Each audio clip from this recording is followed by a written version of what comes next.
a very warm welcome and a good afternoon to all our participants, who have registered for this course from India, and good evening for people from Hawaii, from the US Army Corps of Engineers, and good morning to just one person there, Guillermo. It's very, very early for you. it's 4 a.m. Yeah, so good morning to you as well, right? So, first of all, I just want to thank everybody, for taking the time out to join this online teaser course that we are organizing on a very interesting tool, a very unique tool, which is called the climate risk informed decision analysis. When we started off with this whole idea of doing this training course for this particular topic, we were imagining around, maybe 40 or 50 people, who would be interested. But when we floated the idea and when we kind of made it public, we were so encouraged to learn that almost 130 people registered for this event, right? And I would like to imagine that this is because of the appetite for the kind of work or the kind of subject area that we are trying to cover today, right?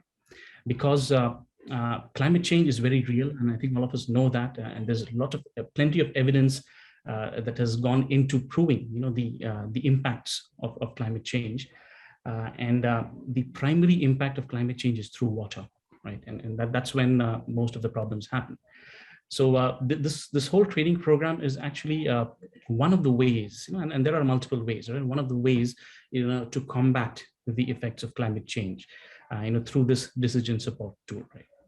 So I'm just going to share my screen here, and I have a very brief presentation just to make to kind of set the context before we, invite, our dignitaries to make their opening addresses. Right.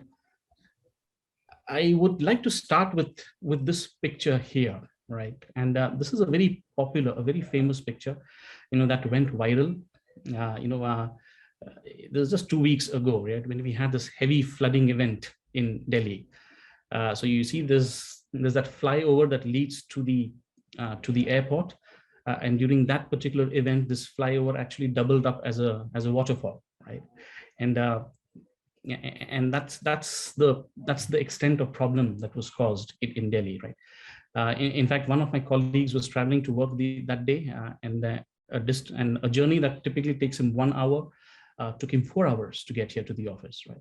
So, such kind of instances are increasing by the day, right? And that's not just restricted to Delhi. Delhi is no exception. There are several other cities, and as you can see in the pictures on the right, it's Gurgaon or Hyderabad, Chennai, Assam, you name it. Most of our cities are having some of the other issues related to floods, right? Well, on a slightly lighter note, whenever such events happen, the Twitteratis, they have a field day, and the kind of tweets that come up are really funny. I just wanted to pull up a couple, just to lighten things up. Now, here is one on the Delhi floods, which says, I deleted all games from my phone. The real game during Delhi rains is getting an Ola or Uber. And you can identify with that, because that is exactly a lot of what a lot of people actually faced. But here's a real creative one, and this was on the Mumbai rains. This was, I think, last year, right? Mumbai rains are so romantic. After hours of waiting, you get down on your knees, pop the question until one autowala finally says yes, right? So for the benefit of our American colleagues, an autowala is actually a three-wheeled taxi, that ply on the Indian roads. It's very similar to the tuk-tuks that you have in Southeast Asia, right? So yeah, that's the kind of problems that are there. Right? But coming back to and jokes apart, the seriousness of the problem is actually accentuated, through multiple incidents, like I just told you, and these are only going to get worse, right? I've tried to pull up some interesting articles, from headlines from different newspapers. Here's one that says over 1,130 millimeters of rain in Delhi. This was the wettest monsoon in 46 years that we had this year, right? In September, it was this, there was a record set for the last 77 years, right?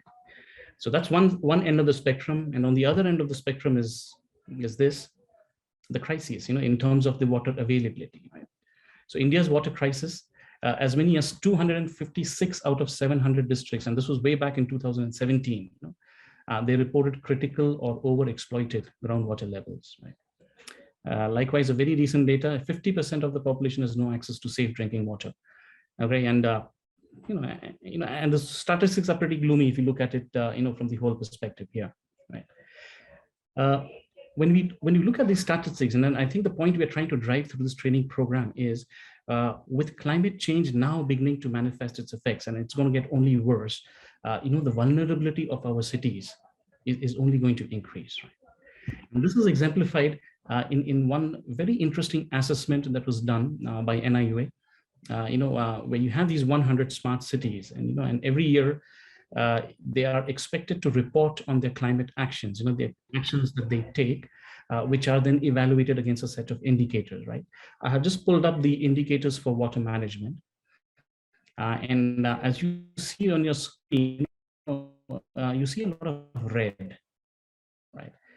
So what the red is that there is very little climate, it's in a very early stage of making any impact. So this actually, and these are the smart cities, right? These are the cities that are, that have dedicated fund. They're perhaps the best, best in the sense, best provisioning, best provisions that they have. But despite that, this is what the situation is, right? So what we thought, this is a great time, because now what is going to happen is a lot of these cities are now going to take actions, against the areas that they are vulnerable to, that there are shortcomings into, and then this would be a very opportune time to actually affect or influence the decision making that they make, that they do. So in order to do this, the whole purpose of this course, of this teaser course, is to actually introduce this CRIDA tool, for decision making in the urban water management sector. I must put out a disclaimer here that this is a fairly sophisticated tool, so a 2-hour session is not going to do it too much justice. And for that, we have planned an in-depth, full-fledged program, which we will organize in December. Okay, but for now, the idea is at least to get some sense of how people feel about this tool, and that will also give us insights into designing that program later on in December, right? Now I said CRIDA is a very unique tool, and there's a reason for that. If you look at the typical way in which climate actions are considered in water management, right? It starts with the climate modeling, right? When you develop future scenarios of the climate, you have these RCPs. Previously, you had the A1B, A2B, and different scenarios. But the idea is to project future scenarios of climate change. Then these scenarios are then fed. The outputs of those scenarios are fed into hydrological models, models or hydrodynamic models, depending upon what area of urban water management you're interested in. And the outcomes of those models finally influence or the adaptation interventions, the actual projects that can be done, right? Now, CRIDA works a little differently, right? Now, the reason is, okay, the reason this traditional approach is a little bothersome is because the climate modeling process itself there's a lot of uncertainty associated with it. And Guillermo, in his session, he'll explain to us a little bit more in detail about this. But the fact is that there are a lot of assumptions that go into climate modeling. And in any event, the climate models were never meant to have fine-grained analysis. They're a little bit at a regional scale, which is where they work the best, right? So what happens is that uncertainty in the climate models then trickles down, and it kind of affects the adaptation options. So either you end up over-designing a structure, or it is also under-designing a structure, right? And that typically creates problems because there's a lot of investment that goes into creating these adaptation interventions. CRIDA, on the other hand, works in a slightly different way. It uses a bottom-up approach, meaning it actually identifies the critical thresholds of a system, the point of failure, at what point does a system actually fails, and then it examines those thresholds or that point of failure under different aspects of climate uncertainty.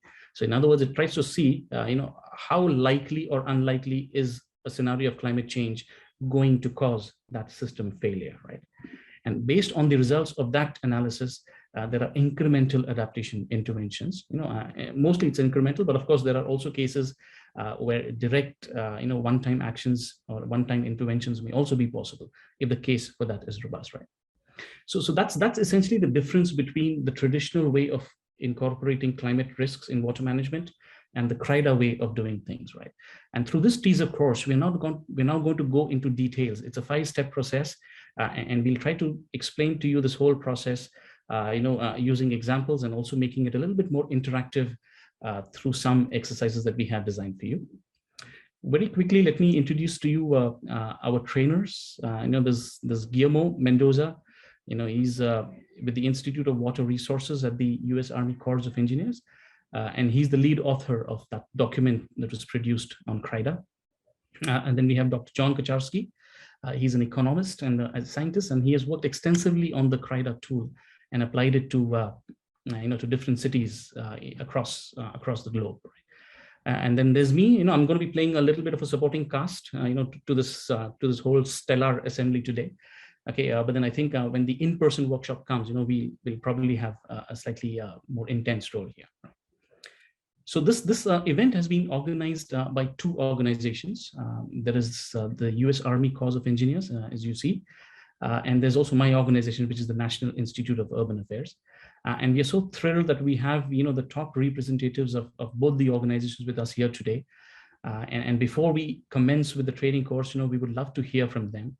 So first, let me just invite our director, the NIUA director, Mr. Hitesh Vaidya, to please make the opening remarks.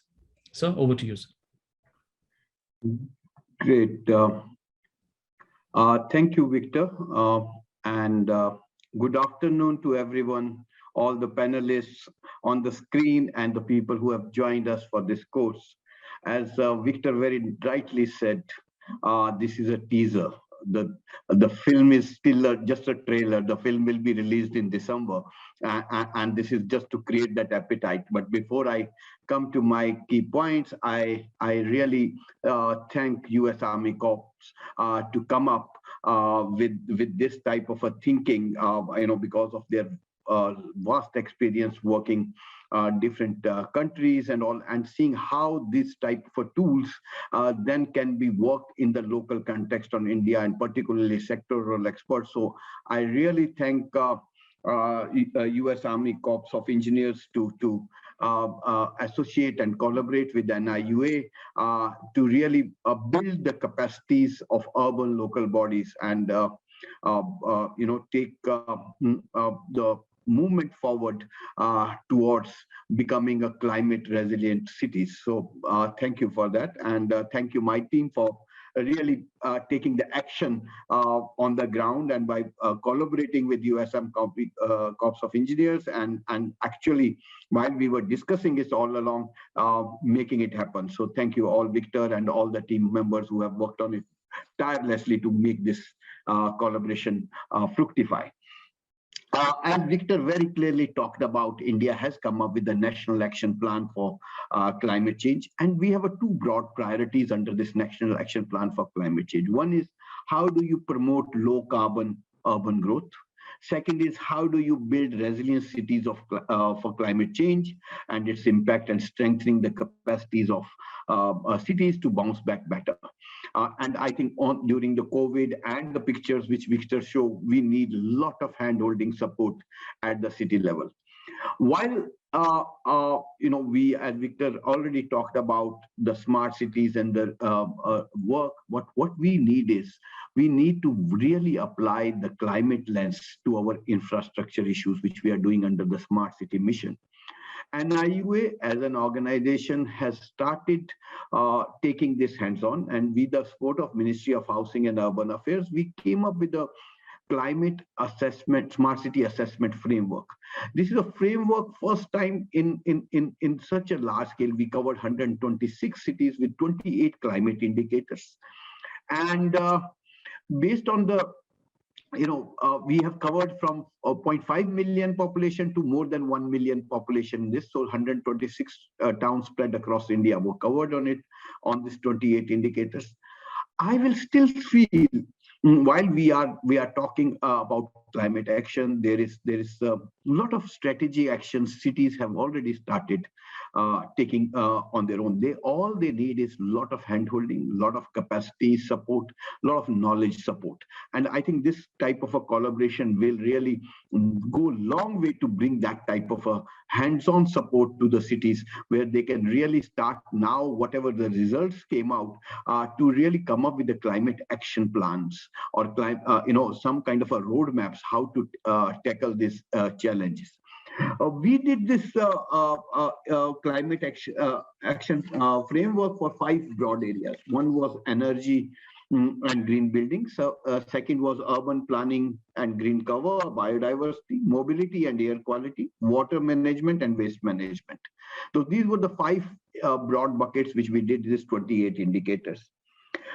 Even though I understand the challenges which Victor understands, but I still say Indian cities we should not be too harsh. The complexity and scalability and the issues of India is much more different than any European cities. And with the thing, without any support, cities have started thinking about climate action. Earlier, cities never used to think about climate. But one thing is, which I want to play, while they are doing, for them, they don't know what is climate, what is the climate action. They know this is a day-to-day operations they have to do, water management, waste management thing. So when we talk about climate adaptation, mitigation, they get confused. They don't know how their actions are really contributing towards the climate action. So whatever tools, this is a teaser which we are doing it right now, and we'll have my request to the US Army Corps and my own team should be, let's make this tool as contextualized as possible to Indian cities, Indian things. So the language which we are talking in this tool is actually understood by the cities. We are on the same page when we do in December. Maybe little bit of contextualizing, applying this tool before we go to online face-to-face thing, so that they understand what need to be done, how it will be. That is, it's more useful. You can just pick up a tool and apply, but I think we need to really work very hard to contextualize within our own context and our own scheme. So while there was a lot of results of this climate thing, which Victor has already presented, the 2 things which came up very clearly, and I'm not going to sectoral results, but which Victor has already talked about, but I'll say 2 things. Cities ask for that they need both individual capacity building and they need an institutional capacity building. While individual capacity building is that they need to have a hands-on experience of different types of tools, which I think one of them is this. They also need a lot of templates under which they can work in. Even though I am personally, or people do personally say that templatization is not good, I am a person who is in favor of templates, because templates give them some kind of a standard format which they can start applying, and then they can start improving on it, but they start basic thinking about it. Third thing which they have asked for, that they need a lot of information of different technologies which can be applied. Fourth is on this type of practices which good practices which are happening across the world on water management or other climate issues. They want to exposure on that. Maybe a trip to not a shopping trip, but a knowledge trip to a different parts of the country where they can see and learn from each other. And I think that type of support is what capacities, what cities are requiring. And last is the training and handholding. It's just not a one of the training. And I'm really happy that US Army Corps of Engineers and NIUA decided to do an in-person training. And I hope by December things will be all right. And we will be actually doing with the cities of applying this tool and showcasing them what can be done. So I'm really hopeful that this collaboration will really go a long way in actually bringing the 5 T's which I just now talked about to the cities, and not only just a tool in isolation. And it will look not as only a water as a sector, but a climate issues as a whole, and how India can really move towards more strategic actions, but the challenge is on the scale and the speed. And I think the scale and the speed can only happen when we contextualize that to the real situation within the people can start appreciating this thing, they start playing with this tool and saying that this is a useful for them. So I look forward for toward the great collaboration starting from this course. As I know, as a trailer is going to be happy, I think the picture is going to be super hit. So I congratulate again once again and thanks U.S. Army Corps of Engineers and my team at NIUA to really make this happen. So with that, thank you, and I look forward to a great deliberations from this course, and I hope this will start a new journey towards managing our climate action with a very well informed decision making based on the data at the ground level. Thank you. Yeah, thank you very much, sir, for those very insightful comments, and also for drawing the significance of this course, with the national discourse and the national priorities that we have. Thank you so much, sir. So I now want to invite Mr. Damon Lilly, from the U.S. Army Corps of Engineers. So Mr. Lilly, he serves as the program director for the Pacific Ocean Division in the U.S. Army Corps of Engineers. And in this position, he oversees a $3 billion annual design and construction program of military, environmental, host nation civil works, interagency, and international service programs in a number of countries like Hawaii, Alaska, Japan, Korea, U.S. territories, the Pacific nations, and Asia. Right. So that's a big portfolio, Mr. Lilly. So please, we would love to hear from you. You are on mute. You'll need to unmute. Yep, I'm just trying to figure out how to work my technology here. So can you hear me, Victor? Yes, we can. Yeah. Okay. Hey, Victor, thank you so much. And Mr. Wadea, thank you so much for your opening remarks. Very, very insightful, and I think very timely for us in the United States as well.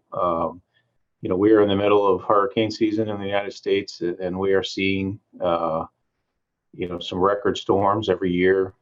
We have communities that are flooded today, and we're part of our U.S. National Response Framework trying to respond to that.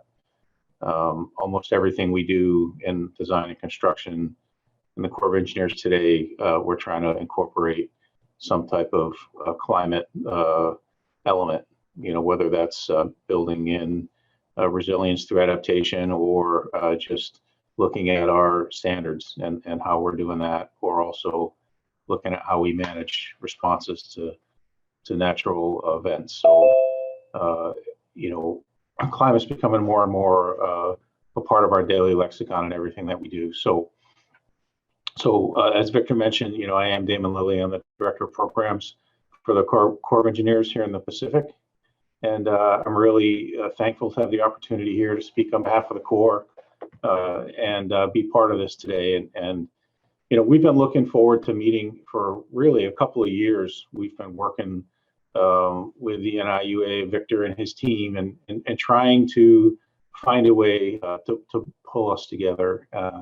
We want to, we're happy to be part of this collaborative effort along with NIUA, all of our other partners in India, in the U.S. Department of State, so we can discuss ways we can prepare and find ways to mitigate flooding and other water management issues throughout the region. The workshop highlights our partnership and in ways that we can complement, right, both of our countries' water strategies and support the GALGVN mission to provide universal access to safe drinking water. I think that's also extremely important.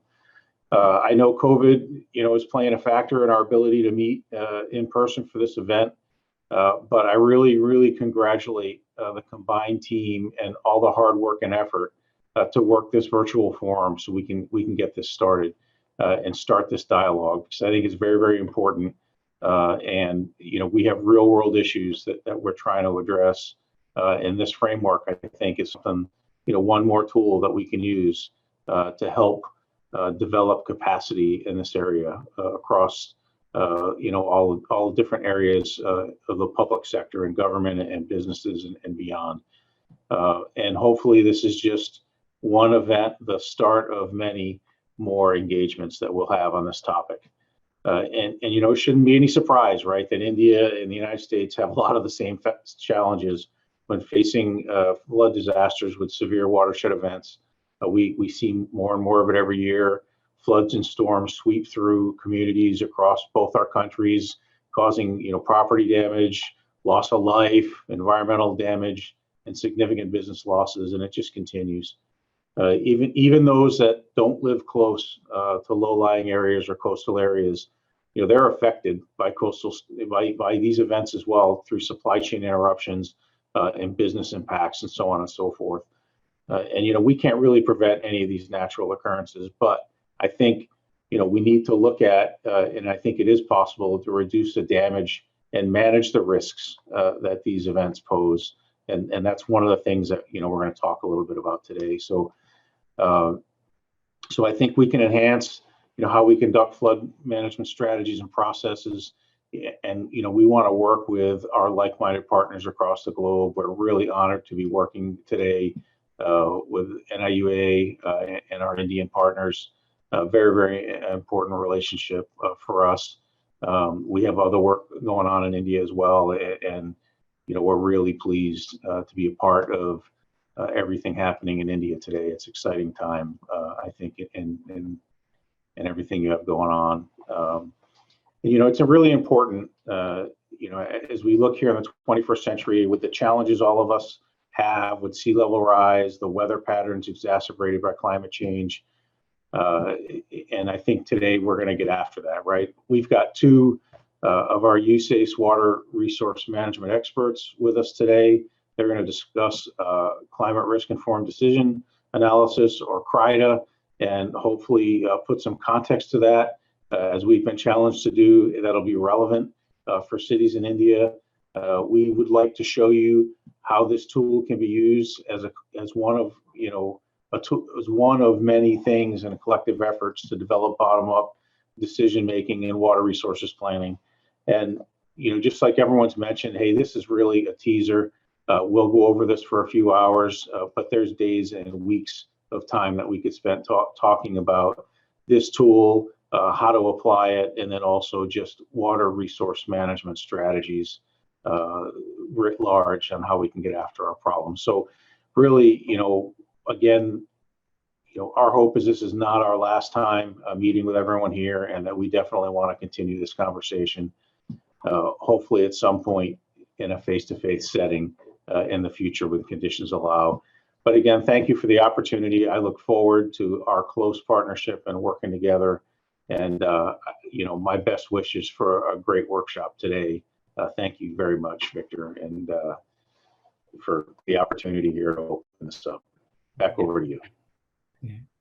Thank you very much, Damon. I think for those wonderful words, and I think you highlighted very correctly that this partnership is just started, right? And we have years to go ahead, and as we progress, in this partnership, I'm sure there'll be a lot more exciting things that we will do together as a team. Right? Thank you once again, for sparing your time and joining us today here. Right? Okay, so now what we're going to do is we're going to move right into the training course. Like I just mentioned, the idea is to do it over a period of short sessions. So we kind of don't want to bore you as well. So this is every session that we do is going to be perhaps maximum 15 minutes, right, of presentations, and then that would then be interspersed with some Mentimeter exercises that we have kind of organized. This is also to also interact with you. We realize that it might not be, there are challenges in interacting online, but we are trying our best to kind of, overcome those challenges with this, right? So now CRIDA typically has 5 steps. It's a 5-step process that needs to be followed, in order to kind of go through the whole system or go through that whole process. what we will be doing is we will cover all the 5 steps, of course, in sufficient detail for you to get a hang of what this whole thing is about. There are certain mathematical elements, in that whole process, which we will try to avoid, for this teaser course, because that I think is best suited for an in-person workshop. But you will still get an idea. You would still know, okay, what is that? What is the mathematics that kind of goes behind, behind that whole process, right? So Guillermo and John, between them, they will be doing this session, and I think I'll come in as and when required, especially during the Mentimeter exercises that we do, right? So without any further ado,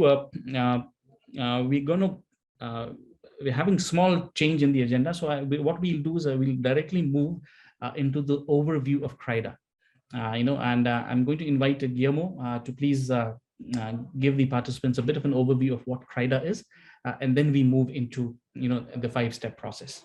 Guillermo, all yours.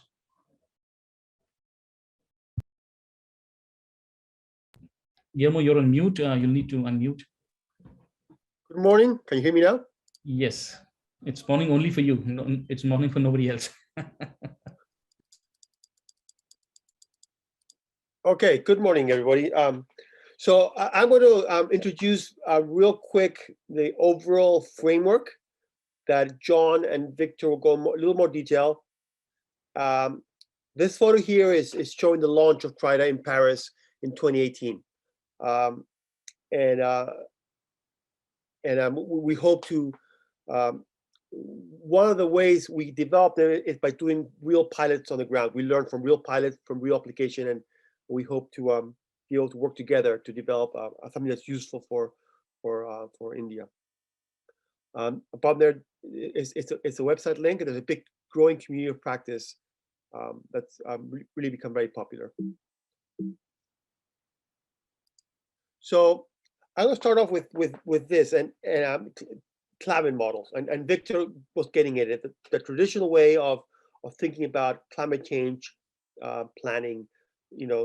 Traditionally, it starts with the climate model. And these are great, right? Climate models are developed by some of the world's best atmospheric scientists and physical scientists. And it's the only thing we have about the long-term, midterm future. That's the only thing we have about it, right? So therefore, it makes sense that we should try to use it. And what CRIDA is trying to do is saying, we should use it, absolutely, but let's use it in a different way. Okay, so some of the details have these nuances that we hope to clarify. So climate models, as you guys know, project future climates, right? And this is showing, these are a set of slides from a friend of mine from the World Bank, Stefan Hallegate. And this is a French model in the IPCC. And, I'm just highlighting, Africa there and Western Africa. And for this case right now, there's going to be more rain in the future in Africa, in the Western Africa, right? And it's a great model, great assumptions, and some of the best that the French have to offer. Well, then they come along the Australians, and another group of great Australian scientists with different assumptions, little bit different future. Which one is the right one? I don't know. There are no police. There's no police out there to say which is a better model, right? They're both great. They both use slightly different assumptions. And then, of course, you have many other great centers, the Max Planck Center, the Japanese center, and they all provide different futures. Which one do you pick? Right? And not only that, but then you have a whole bunch of social factors. Will we, as a humanity, will we curb climate CO2 release? What are future policy? Which one do you pick? Right? It creates a problem for the planner. And somewhere along the line, I'm not sure who. I think it was Peter Gleick's center down in the Pacific said, "Oh, we should use climate models to do hydrology," but then they never thought about this. Created a big problem with uncertainty, right? Which do you pick in your planning? So, but that's on the science side. There's also a big problem on the decision side at the end state when you make a decision, right? And there are probably more, but I listed 4 things that where I think at the core of engineers hinders a core. when you think about climate change. First of all, when you look at a flood model, when you're doing flood planning, you have, you grab your maximum flows in any given year. You fit these to a curve, this probability curve, to kind of get some statistics. What is your expected damages, right? You know how much data, you fit it to statistics, right? And to the right, I want to kind of show your attention to the right graph here. The blue line represents log Pearson 3, which is how the United States institutionally fits flood data. And this is a graph made from data in a site in Pennsylvania, and for this series of data, it was fit using log Pearson 3, and the 100-year return period flood for the Army Corps of Engineers would be around 25,000 cubic feet per second.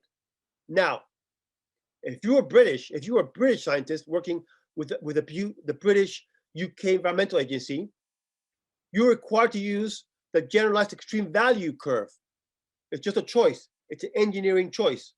So if you were British using the same data, right, that 25,000 cubic feet per second represents the 50-year return period flood. Okay? It matters what you choose, right? And this is, and the outcome really is related to your societal level of risk, perhaps, or just a simple engineering manual. These are differences in engineering manuals. Second, when you do your economic analysis, many of us are required to use discounted cash flow analysis. What is discounted cash flow analysis? That's all this, benefit cost ratios, external rates of return, internal rates of return, everything that has a discounted rate. The nature of discounted rates is that it biases your decision. If you compare two alternatives, two plans across different future scenarios, the nature of this analysis means that you are biased towards the least robust solution. So you can do all this great technical work. You can choose high, medium, low future scenarios, and when you do your economic analysis, you will, by nature, choose the least robust solution. That is the problem. That is a real economic challenge. Third, and this is a big deal. Of course, we want to be efficient. We don't want to spend public money needlessly. You want to make the best bang for your buck. Spend it. Be a good public servant, right? However, efficiency means optimal, and it's very hard to optimize when you don't know the future. How can you optimize when you don't know what is possible, when you don't know the expected values? On the other hand, robustness lets you move away from that. How do you balance robustness and efficiency? Another big problem you have at the end state. And finally, climate stress and shocks compound problems, right? So nothing's just about climate. The minute you have climate change, you have people migrating from the field to urban areas, or if you build a flood infrastructure, you create these paradoxes of transforming risk or transferring risk. You build a dike or a levee or to protect floods. You will change the nature of risks. You either move risk from one place to another, or you'll create different consequences from the risk, right? So climate change creates it's a wicked problem, and we won't go to these details today, but in a class, in future class in December, I hope we will get at how all these questions can be answered by CRIDA, by stepping back a little bit and not focusing so much on the science right away, but thinking of science in a different way. Okay. So I just want you to get two problems, right? We have a problem of the use of downscaling and models and what it means to the end state. And CRIDA helps tackle all these things. So, but these problems were recognized in 2011. In 2011, the World Bank held a workshop. And essentially the workshop, the opening remarks were by Luis Garcia, a senior bank engineer. And he said, look, we have, these global funds for climate change. There's a lot of money for climate change. So, we hire a contractor to do the work to assess, what to do climate change. They spend a lot of money. They maybe spend $250,000. They come back with a report that's an inch thick that tells us the future is uncertain. Not helpful to the planner. So on the left and middle slides are two slides that were presented by early on by some of the scientists. The middle one shows this work by Wilby and Desai. It's a conceptual thing, but I think it's important to know that the traditional way of thinking about climate change adaptation has been leading to bigger and bigger uncertainties. At the top level, there's uncertainty about what the future will lie. Like, what is the future society going to do? Are we going to be able to curb CO2 emissions or not? Right? What kind of emissions are there going to be? The uncertainty grows. What climate model do you choose? The uncertainty keeps growing. What regional scenario are you going to use in your downscaled model? Uncertainty keeps growing. Your hydrology model has uncertainty anyway, so that grows the uncertainty even further. What are the impacts? What are the outputs of your model? You see where I'm going with this? You get stuck with making it makes it harder to make a decision. And then on the last slide here, I thought it was kind of interesting, given that we're focusing on Southern Asia and this is India, and it's showing the relationship between the all India rainfall air with the ENSO sea surface temperatures, right? And the top left map shows actual observed data, observed relationships, and the other ones show how well some of the best climate models do to predict it. Now, this is really about the monsoon, right? And it's very generic to see where's the strength of the monsoon going to be and so forth. It's not very useful for the planner. It's useful for to prepare for the planner wants to know how much water to build a culvert or how high should the levees be, whatever. And you can see there that a lot of uncertainty, like they all provide different answers. So we have a problem. And this is recognized by the World Bank, who needs to invest in projects. So, but uncertainty. But why do we have such a hard problem? Uncertainty has never been new. It's not a new thing for engineers, right? And I lay out kind of three colloquial things that we think about, and John and Victor will deepen this: the conk, unconk, and skunks, right? And in the old days, before we thought about climate change, we knew we didn't know everything. We were planning for the known unknowns. We used statistics to look at uncertainty in the past and make decisions in the future, right? And we've always done that. And even then, as engineers, we knew that we did not know everything. So we put safety margins in all our designs, right? And that worked fine. And now we're saying, maybe this is not fine no more. Now we're in a new world where uncertainty is so deep uncertainty, that the past is no longer a good representation of the future, right? So we've been trying very hard to use science to plan for the unknown unknowns. Let's predict the future, but it's led us to not being able to do any work. It's led us to what we call decision bottlenecks. And what CRIDA is saying, let's step back a little and let's go back to what engineers have always done. Engineers have always planned for the knowns that stink, right? The skunk. We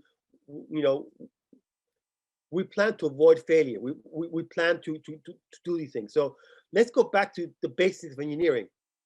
Because at the end of the day, the job of an engineer or a planner or a planning economist, an urban planner, is to transform a variable hydrology into reliable benefits, right? And reducing risk of life, right?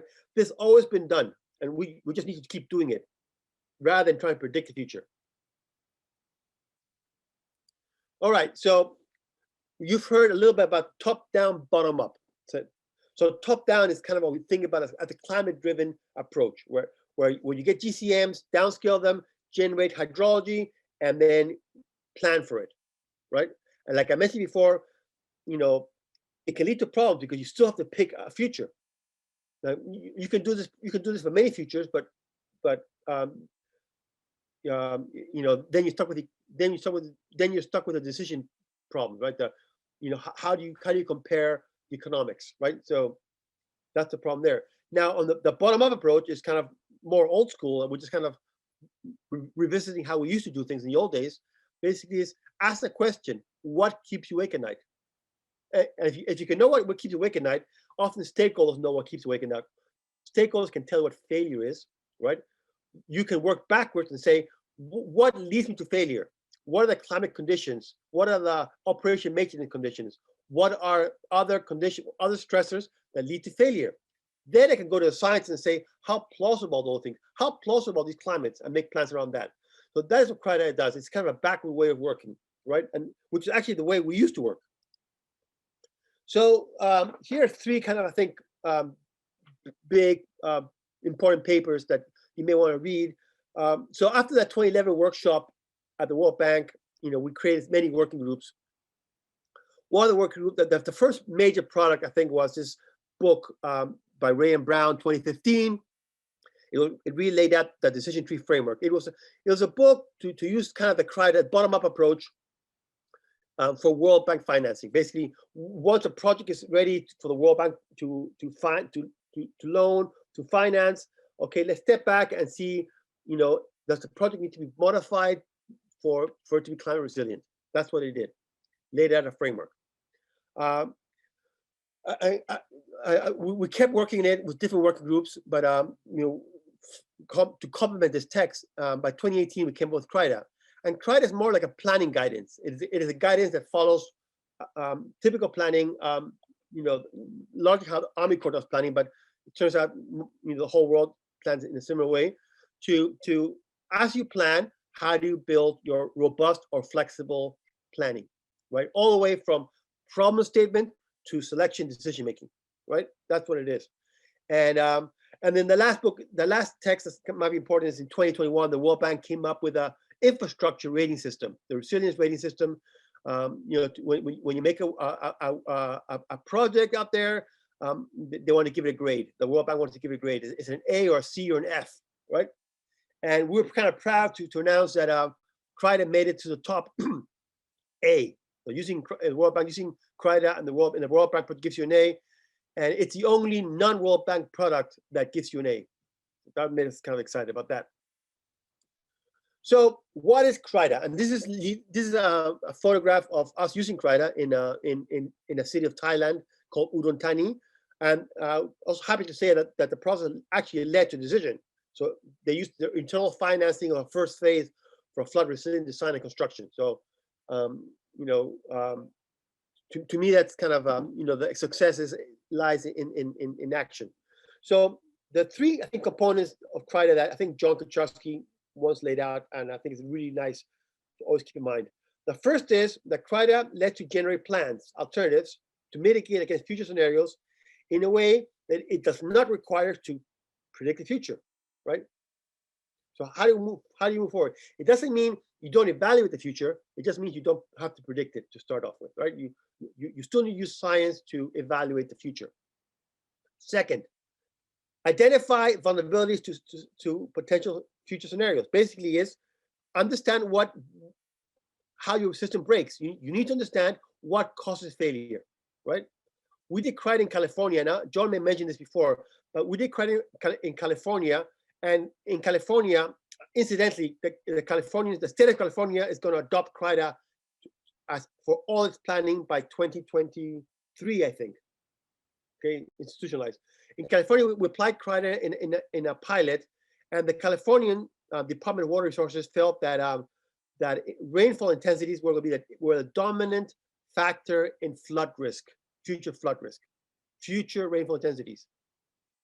Or atmospheric rivers, right, coming through the mountains. We did CRIDA and we found out, nope, that's not the dominant stressor. The dominant stressor was temperature from melting glaciers, okay? So it allowed the Californians to understand what is a dominant stressor. What is the system vulnerable to? And finally, it lays out a collaborative risk approach. And the collaborative piece is really important for two reasons. One, that we need to understand failure, and who knows failure? Stakeholders, right? So again, and second, it is a risk-informed process. So there are no answers. The answer lies in the risk tolerance of your society. it lies in the risk tolerance of your community, right? So you need to work with the community, with your mayors, your stakeholders, etc. So what is CRIDA? Like Victor mentioned, it's a 5-step process that John Kucharski will go into it, and Victor. But I want you to put attention to the last quadrant on the right.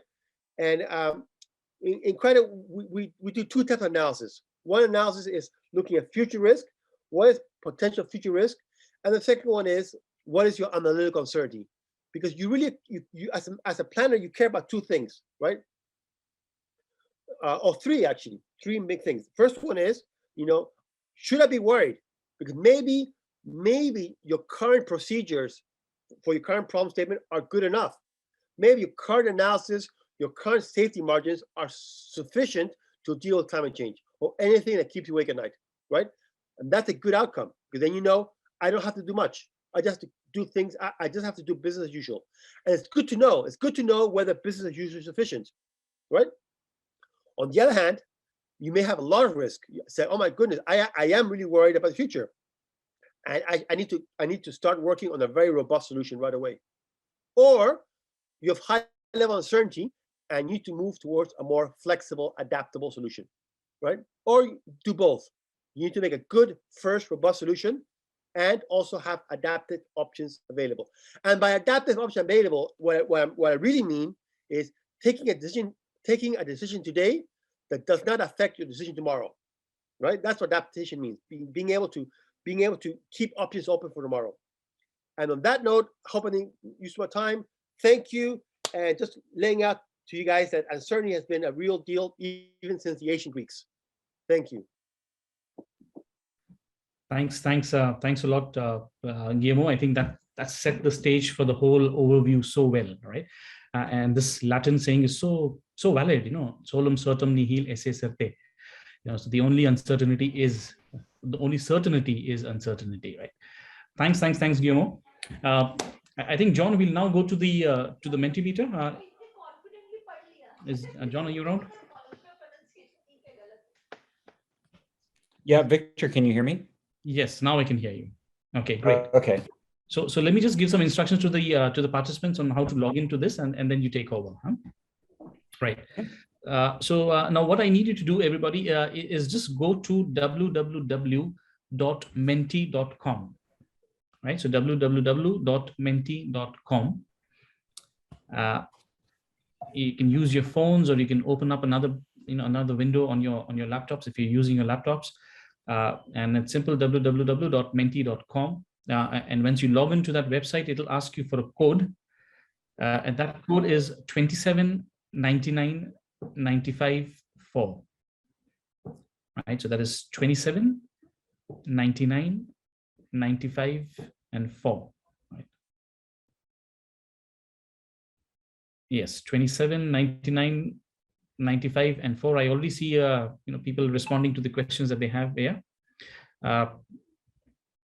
Let me just say the code one more time, because I see only 8 people have joined.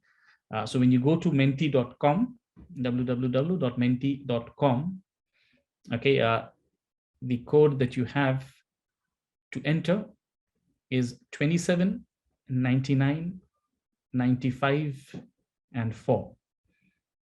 Yeah, I think a lot of people have already joined.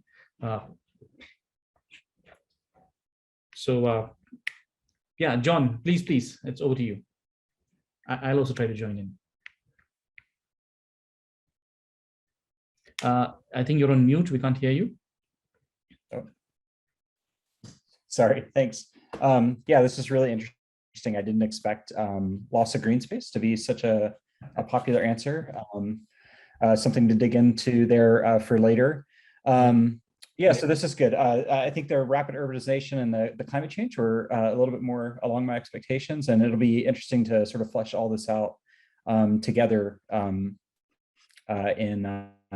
January or December, hopefully. Okay, so I'm going to try to share my screen. So that's going to take the Mentimeter poll away for now. Okay. So we'll come back to this. Yeah. Yeah, we'll come back to this. Yeah. So just trying to catch up a little bit. I think we're probably a little behind schedule. Yeah. I'll do my best not to just try to make up for it by just talking faster. Oops, sorry. Yeah. Sorry, guys, I clicked on the wrong thing there for just a second. Okay, here we go.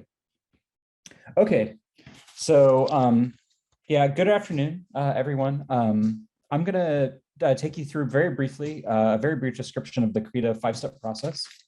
And so here is that 5-step process, which Guillermo sort of mentioned briefly before. Before we sort of start, though, I want us to start by noticing that with some small modifications, maybe for instance, step 2, this process, this CRIDA 5-step process, is very similar to just the traditional planning process that you would go about in order to the planning process that you would follow to plan a water resource project, or do something totally mundane, like figure out what you're going to cook for dinner tonight or something like that. And I want to carry actually this like silly example of cooking dinner forward just for a little bit, because I want to sort of impress upon you guys that CRIDA doesn't really require you to learn a lot of new special skills. What we're doing is trying to leverage existing capabilities that things you're already familiar with in most of its steps. So most of the CRIDA steps are going to rely upon the things that you would already do anyway if you're trying to plan. And we're not sort of like, it's not a process that's built around sort of you learning how to say downscale climate model or something like that. Okay, so step 1 in the CRIDA process, is the decision context. And in this step, we identify the problems that we want to solve and the objectives of our planning process. So in the sort of silly example that I'm going to run with for a couple of minutes here, you know, me and my family are hungry. That's a problem statement. And we need to eat. So eating is sort of the objective for me, like figuring out what it is we're going to make for dinner that particular night. And maybe a special sort of like CRIDA part of this process would be identifying failure thresholds. In this particular case, it's easy for me to identify them. Like I want my kids to go to bed on time, so I'm probably not going to pick something like too elaborate that's going to keep us up way too late. And you know, this call for me is happening between 10 and midnight. So I don't want to eat something so heavy that I'm going to fall asleep and not make it to this event. Okay, so there I have basically sort of 2 really simple failure thresholds, right? Like my dinner plans have failed if my kids are not in bed on time. My dinner plans have failed if I fall asleep before I have to give this presentation. Step 2, this is maybe a little bit more like of a CRIDA step, but it's a vulnerability assessment, a bottom-up vulnerability assessment. And the idea is to use, and I'll describe a little bit about what this means, but to use scenario analysis and stress testing in order to deal with deeply uncertain future conditions. So Guillermo talked a little bit about that already. But the idea is when the future is very uncertain, you don't want to rely upon your ability to predict the future, right? And so we think that's an important part of the CRIDA process. There are cases in life like this really simple dinner example where it's easy for me to predict what's going to happen in the future if I don't, say, make dinner. Mostly my youngest son and my wife are going to get hangry. That's a combination of hungry and angry. And so there we have a third threshold. So I don't want any hangry people in my household. So now I have some planning criteria, right? I want to come up with a dinner solution that gets my kids in bed on time, that doesn't make me fall asleep before I give this presentation, and nobody's sort of hangry at the end of it. So we're going to move on to step 3, which is the formulation of plans. So I could feed everybody candy. It's easy. My kids would be super happy. So both of those are bonuses. But then they're going to be hopped up on sugar and they're never going to go to bed on time. I told you that was one of my thresholds, right? They have to go in bed on time. So like that is that violates that threshold. That's not a good plan, right? So I'm gonna reject that one. We could decide to just eat salads. Again, it's super easy to make. But you know, the problem is I'm still going to be hungry after I eat that. And so it doesn't really accomplish the objective basically of like, you know, curbing my hunger. So I'm going to reject that one too. We could eat hamburgers. It's delicious, but it's very heavy. So I'm going to fall asleep before I ever make this presentation tonight. And again, that violates one of these thresholds that I have. It's not a good plan. so I'm going to reject it. So I found some fish in my fridge tonight and some rice and some vegetables, and I cooked it and we ate it, and my kids are in bed. I'm still awake. So success, right? And that basically accomplishes CRIDA steps 3, 4, and 5. We came up with a couple of different possible plans. We selected one of them, which is like sort of our fish dinner. And I grabbed the ingredients, I cooked it, and then we ate it. So that accomplishes step 5, which is basically putting the decision into motion. Okay, so before I talk about each one of these sort of steps in a slightly more real way, I want to just make one other point. I want to summarize these 5 CRIDA steps one other way. So I want to say that steps 1 and 2, which is what I'm going to talk about in this lecture, are really simple. They're about identifying the future conditions that cause a vulnerability. And when I say vulnerability, what I mean is a failure, right? So we as sort of engineers, as planners, our job is to avoid failures, right? It's to avoid catastrophic flooding. It's to avoid like the impacts of severe droughts. And what we want to do with these first 2 steps in the CRIDA process, as Guillermo said, is return to the old ways, like sort of doing this. We want to identify what conditions are going to drive us to that place that we don't want to live in, right? What conditions are going to cause that failure? The last 3 steps in the CRIDA process are very natural if you understand those first 2. It's about generating plans that are going to mitigate against those failures directly, right? And so that's what steps 3 through 5 of the CRIDA process are. And I'll cover those sort of in the next lecture. But CRIDA really is just this simple, right? Identifying the vulnerabilities to future conditions and then planning against those. Okay, so I mentioned that CRIDA makes a couple of changes to our traditional planning process, some minor modifications. And the language of the decision context in CRIDA is written in sort of the shared vision planning with the shared vision planning model. And the reason is that we believe that CRIDA is at its core, it's got to be a collaborative and inclusive process. Climate change and other sources of non-stationary change, they disrupt the status quo, right? They reorder the distribution of water through space and time. Water that used to be available in the winter is now not there.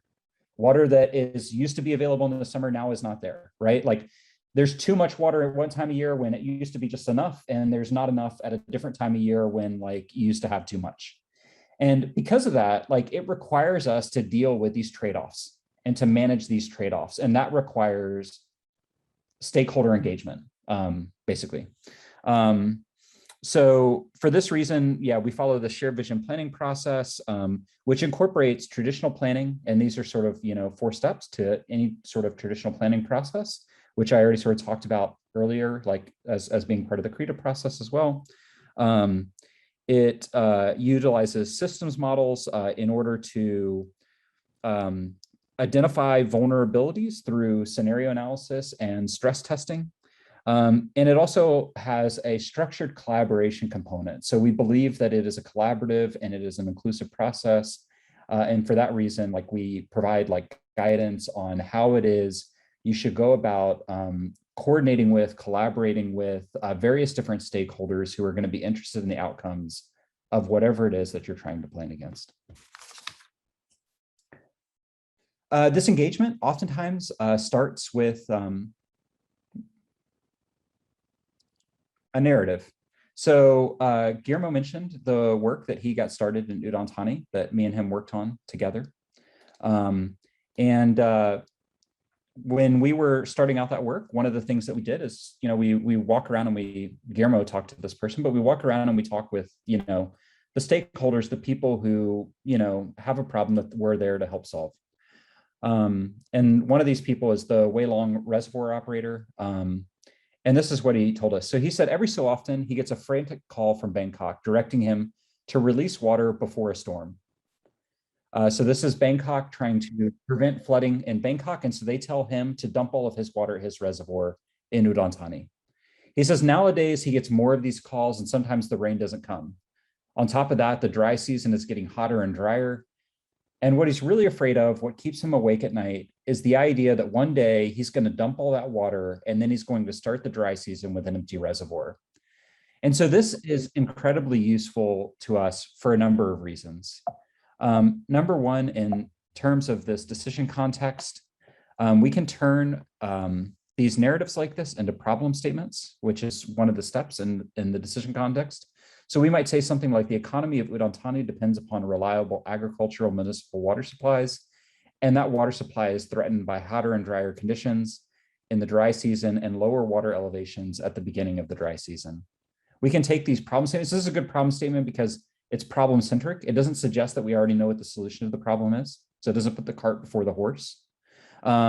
It doesn't necessarily have to be like about water. So in this case, what we're concerned about is the economy of Udon Thani, but it connects the economy of Udon Thani in this particular case to the main lever that we have to pull, which is the water supply at this reservoir. And it also can help us do things like understand what the objectives of a planning study around this might be. So we like to think about that as sort of tying together impacts, resources, locations, and times. So we might say something based off of this narrative, like we want to increase the water supply around Udon Thani at the start of the dry season. That would be like a very logical sort of way to set the decision context with this narrative. It allows us to identify metrics that we can use to judge the success of various different plans that we might have. So we might concern ourselves with the reliability of the water supply. That would be something we want to maximize. It also helps us identify these failure thresholds, the things that we want to avoid, the skunks, the futures that stink that Guillermo was talking about. So we want, like, this reservoir operator had one very specific one in mind, right? He does not want to start the dry season with an empty reservoir. That's a failure to him. As Guillermo was saying, like, you know, the stakeholders, they understand failure, right? That's like what it is they live and breathe. And so this is where their input is so very valuable. We can identify stakeholders and interest groups that we think would be relevant based off of this narrative. So the Sui Long reservoir operator, he would certainly be like central to some of this decision-making. The Udon Thani Department of Public Works in this particular case is going to be implementing any sort of plan that we might try to, anything we try to do to that reservoir, to the supply of municipal and agricultural water in Udon Thani, right? So they would be probably central to the planning process. They would be the ones driving the planning process. Farmers in Udon Thani, if we're going to start affecting their water supply, they're most certainly going to want to weigh in about whether or not the plans that we develop are acceptable to them. The Bangkok Flooding Control Agency is already telling this guy how to operate his reservoir, so clearly they have an ability to affect his decision-making. They need to be part of this process. And the governor and mayor are going to have the final say. So this is an unruly mixture of people, right? Like, you don't want to just stick the farmers from Udon Thani into the room with the reservoir operator and the governor and the mayor and just expect good things to happen. So what we do with CRIDA is we develop sort of what we call structured collaboration. So this is a process that helps organize these groups around their interests or spheres of influence. So we think about the group, which would be the working group, the people who are going to be creating the models, the people who are going to be analyzing the problems, stress testing their system to identify what conditions cause failures. Collaborators, people who may be validating the models that we create, people who don't necessarily want to be involved in the day-to-day of the study process, but they want to be like involved enough, somebody's checking in with them, so that they can tell the people who are sort of producing these models, these various different scenarios, whether or not they think those models, those scenarios make sense, whether or not they can validate whether or not they match like sort of the reality well enough to sort of be useful. And then the stakeholders, people like farmers, like maybe the Bangkok Flood Control Agency, who really don't care at all about the models. They really probably don't even care that much about the planning process overall. Other than that, whatever plans it is that somebody comes up with, they want to be able to basically weigh in and say whether or not that plan is acceptable to them. From each of these groups, decision or information flows upwards, in this particular case, towards the mayor and the governor, who are the decision makers. And the mayor and the governor, hearing what all those different groups are saying, send direction back down to the group. And this is sort of the overall sort of stakeholder engagement process. So yeah, I placed some of these groups into where, based off this very sort of simple example where they might go. And yeah, this is sort of where I place them. But it's open to interpretation on every different study, of course. Okay, so once again, we have sort of these three different sort of main components of shared vision planning. We have the traditional planning process, we have structured collaboration, and we have these systems models that we use to test to stress test our system in order to identify the conditions that cause it to fail, to identify the vulnerabilities. So that is the decision context, and completing that, we move on to the bottom-up vulnerability assessment. So when I say bottom-up, what I want you to hear is basically that it's driven by stakeholders. And when I say vulnerability, what I want you to hear is that what we're concerned with is like this idea of skunks, futures that stink, or failures, right? So we want to, using stakeholder input, identify what conditions in the future might drive failures. And this is like something that we could spend a long time on, an entire day or a half day or something like that when we get together in person. And I'll try to cover it in like the next 3 minutes. The main sort of, one of the main components here behind this bottom-up vulnerability assessment is that it's driven by scenario planning. And these scenarios that we run through, these models, they're not forecasts. They're a series of possible future conditions, like plausible possible future conditions, which we use to purposefully and systematically identify modes of failure. And I'm going to show you what that looks like in a really sort of a particular case. So I'm going to show you that case that from California that Guillermo mentioned. And so for this, like the one piece of like sort of context that I want to give you is that the flood of record for most of the state of California came in 1997. So it was this unbelievable event in this particular like watershed that we were looking at. It led to hundreds of millions of dollars in property damage and like several deaths.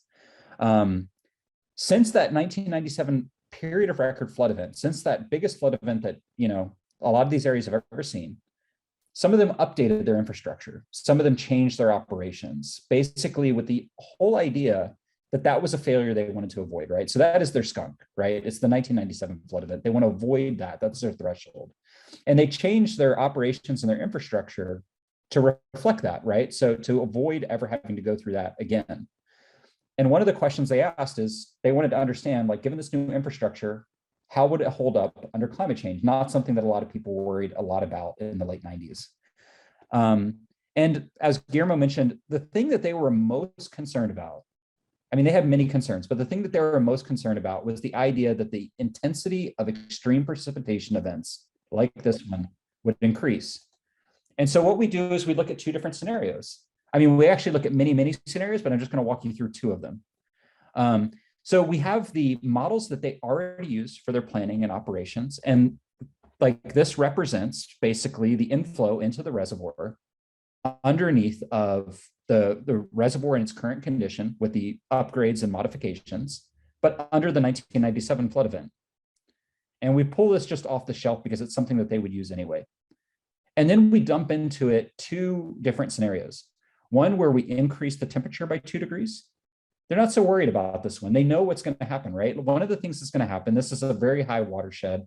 It goes basically from sea level up to about 5,000 meters, like at the top of the watershed. And so under the 1997 flood event, it's a very warm event. It's about 85% rain. It's about 15% snow. And so they're not so concerned about two degrees temperature rising because how much more of that rain or snow could really be converted into rain? It's probably not that bad. And so if we just look at that impacts alone, what we get is an increase in flow of about 7%. The thing that they were concerned about is increased intensity of precipitation. So we can think about like, there's a very popular thing out there right now. It's very well supported by climate models and the climate community theory and practice and observation that basically extreme events will increase by, on average, 7% per degree Celsius of warming. And so under 2 degrees of warming, that would be a 14% increase in the most intense parts of the storm. So we increase the most intense parts of the storm by 14%. And then what we do is we evaluate basically what happens to the reservoir under these two conditions. And so what we found is that, this is, so if we take the current condition of the reservoir and we change these various different storm characteristics, then one of the things we're interested in is at what point do we generate as much damage and life loss as we did under the real 1997 event. So that's sort of a damage threshold, which I arbitrarily sort of put here for sort of a stylized example. But what we have is we have the thing they were so concerned about, which is the increase of intensity of the precipitation, which leads to about a 15% increase in inflow into the reservoir. Still, I mean, it's stressful, but it's below the damages and the life loss that was experienced in 1997. But what we see is increasing the temperature has a huge impact and causes them to violate that threshold, right? It forces them into failure. And the reason is, very simply, that there's a lot of snow in this watershed. And when you increase the temperature, not only do you convert more of the snow into rain, but you also melt off a huge amount of snow during the middle of that event. And so that increases the inflow into the reservoirs. One of the things that I wanted to point out here is that in the stress testing scenario, we're able to systematically perturb temperature and changes in precipitation. We're able to do them individually. If you go to a climate model, these two things will always be mixed together. And so figuring out which of these stressors your reservoir is vulnerable to would basically be nearly impossible. And so what we're able to do here is sort of test each one of them individually to determine that when we plan, we need to plan against increases in temperature, because that is definitely going to drive us to the place that we don't want to be. We may also want to plan against changes in the increase in intensity of precipitation, but it's very helpful to know that as a first order thing, our plans need to address the temperature issue first, right? Okay, so I'm almost done here. I just want to make the point, there's two scenarios there. The idea is not to, if you look at that, you might get the idea that we're predicting two degrees Celsius change, and that when 2 degrees Celsius change happens, this is the increase in intensity of precipitation. No.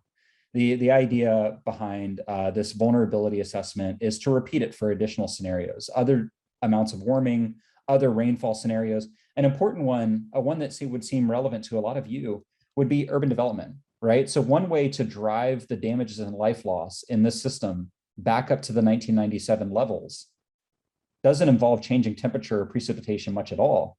It involves having a 1997 event and having more people settle in the floodplain, right? That would basically lead to the same place. And so we want to be able to evaluate all the scenarios so we know what to plan against.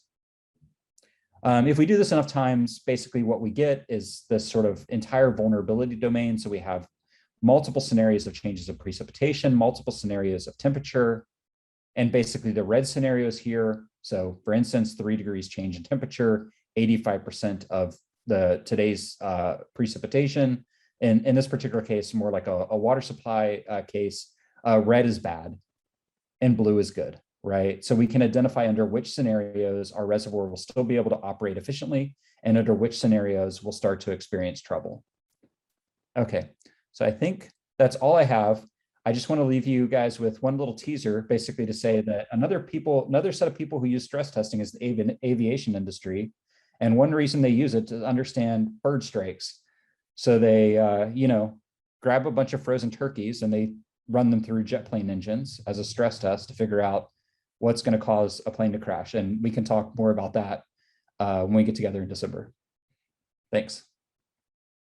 So I think now we move back to a mental vehicle. Guillermo, you have something to say? Oh yeah, just saying, this is old school, right? Engineers have always done this. We're just saying we should do it again for water. Yeah. Okay, so I'll stop sharing, which will give you the ability to share again. I'll start again. Yeah, let me just go there. How far behind schedule are we? We are maybe just 7 minutes behind schedule. Yeah, 7 to 8 minutes. Not bad at all. Okay. All right. Okay, so if you guys are still on the phone, you might have to refresh, if it's been sitting for some time. Just again, perhaps go back to menti.com. And then this is the code that you use, 27, 99, 95, and 4, what you see on your screen there, right? Right. So I think we already have 24 people on this. So John, shall we go to the next question? Yeah, let's go to the next question. Okay. So yeah, the next question is this. Yeah, John, please. So I'll read this. So I want you to think about the scenario when you're answering, I think it's the next two questions. Yeah. So imagine that you're the water manager for Shindy City, which has been asked to develop a new Shindy City water plan. So last year, your city experienced a major flood that killed 10 residents. As the city water manager, you know it's your job to avoid catastrophes like last year's flood event. Meteorologists have noticed over the past decade that it's marked by increasing temperatures and less frequent but more intense rainfall. These trends, of course, concern you because you know that along with the city's unprecedented urban growth, they have the potential to dramatically increase Shindy City's flood risk. And so I'm going to ask you a couple of decision context questions to see sort of how it is you would think about this particular process. So yeah, I want to know, what future condition should you plan for in the new water plan? So what conditions should you evaluate in order to understand your risk? Be brave. Be brave. Yeah, absolutely. There are only 4 options. Okay, so we already have people plugging in information. Great.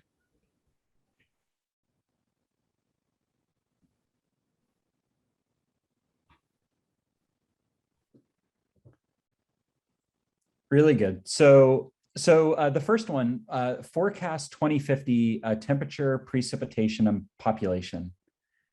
And so if you feel like you can do that, if you feel like you can forecast accurately, right, that you can predict what the temperature, the precipitation, and the population in Shindy City will be in 2050, then this is a good option, right? It's a cheap option. The problem is that some of these variables might be uncertain. Yeah. Like you could be wrong, right, about the temperature, the precipitation, or the population, or all 3. And so for that reason, we don't prefer, I'll say the CRIDA process doesn't prefer that particular answer. So you could worry about the expected 100-year flood in 2050. But again, there's a lot of uncertainty associated with that, right? So that's going to give you some idea of flood risk. But maybe it's not the 100-year flood actually that you care about, right? Maybe it's the 50-year, or maybe it's the 200-year. And at any rate, like what the 100 or 200 or 50-year flood is going to look like in 2050 is very difficult to forecast. Yeah. So we move on to the third one. So current conditions plus a 10% safety margin. This is actually like more along the lines of the way that CRIDA thinks about things. This is the sort of the old way of thinking about things.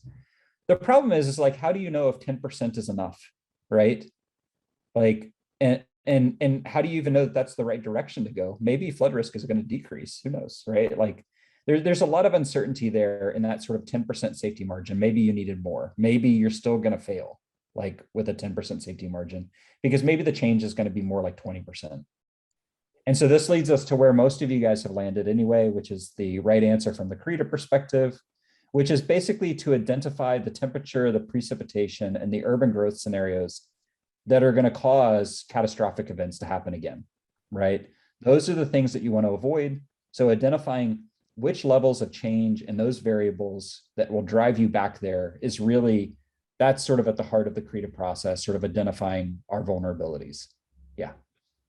Also, I want to add there with the 10% safety margin, those 10% safety margin was developed using what we knew about the past, right? So when engineering manuals come up and say 10%, you know, it was some engineers came together and saying, this is what works, you know, so it's based on the past. Now, in the CRIDA process, when you do the first quadrant I mentioned, the first analysis, maybe you can decide right away that's sufficient or not, and you can move on. Yeah. Absolutely. Yeah, great point. Yeah. Okay, let's go to the next poll question. So yeah, so carrying forward the same scenario, so you're still the water manager for Shindy City. I want to ask you, how can we determine which stressors lead to flood-related performance failures, such as loss of life? That was one of the ones that we mentioned. So how do we go about evaluating which stressor causes us to fail?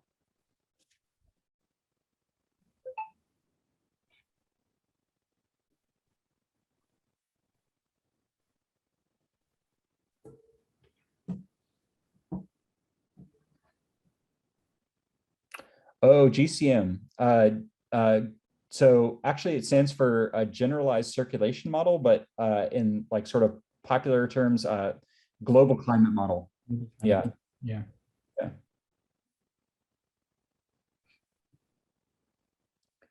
Yeah. So here, from the CRIDA perspective, the right answer is the center one. So again, like we want to perform a stress test. So we want to stress the flood model that we have with urbanization, rainfall scenarios that lead to failure. So that's kind of what I showed you we did in California, just with like 2 simple scenarios. We want to do that multiple times so that we can identify what levels of change for each of our variables of concern are going to cause us to sort of pass the threshold. But that's sort of like, that's the heart of the CRIDA process, identifying what causes us to fail, and then sort of trying to mitigate against it directly. So this is the part where we identify which metric or which variable, which stressor it is causes us to fail. You can downscale a GCM to determine, like you can downscale GCM, but determining what the worst case rainfall scenario out of a GCM is going to be really, really hard.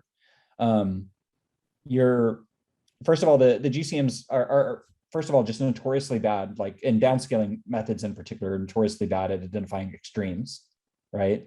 It's not really quite what GCMs were set up to do, to identify localized extremes. Another thing is you pick a different GCM, you're probably going to get a different answer. And so like that's some of this cascading uncertainty that Guillermo was mentioning from this Wilby and Desai paper from back in 2010. And it's a fair point that like failure is sort of a subjective term, but in CRIDA, we make it less subjective, right? Mm-hmm. Failure can mean different things to different people. But when we sit down with stakeholders, that we identify as sort of what is it, like what is the concern? What's the thing that keeps them awake at night? What's like sort of unacceptable to them? And that's a slightly less so sort of subjective framing to that issue. And so we like in the decision context piece are really trying to identify what failure means to the stakeholders. Guillermo, you wanted to say something here. Yeah, so CRIDA at the end of the day is a risk-informed decision process. So risk-informed means there's risk management, risk assessment, and risk communication, right? And every community has their own level of risk tolerance, right? So this is what the part of the collaborative process gets at, right? Absolutely, it is subjective, but it's subjective to the needs of community. It's about the failure is about the risk tolerance. How much risk are you willing to tolerate?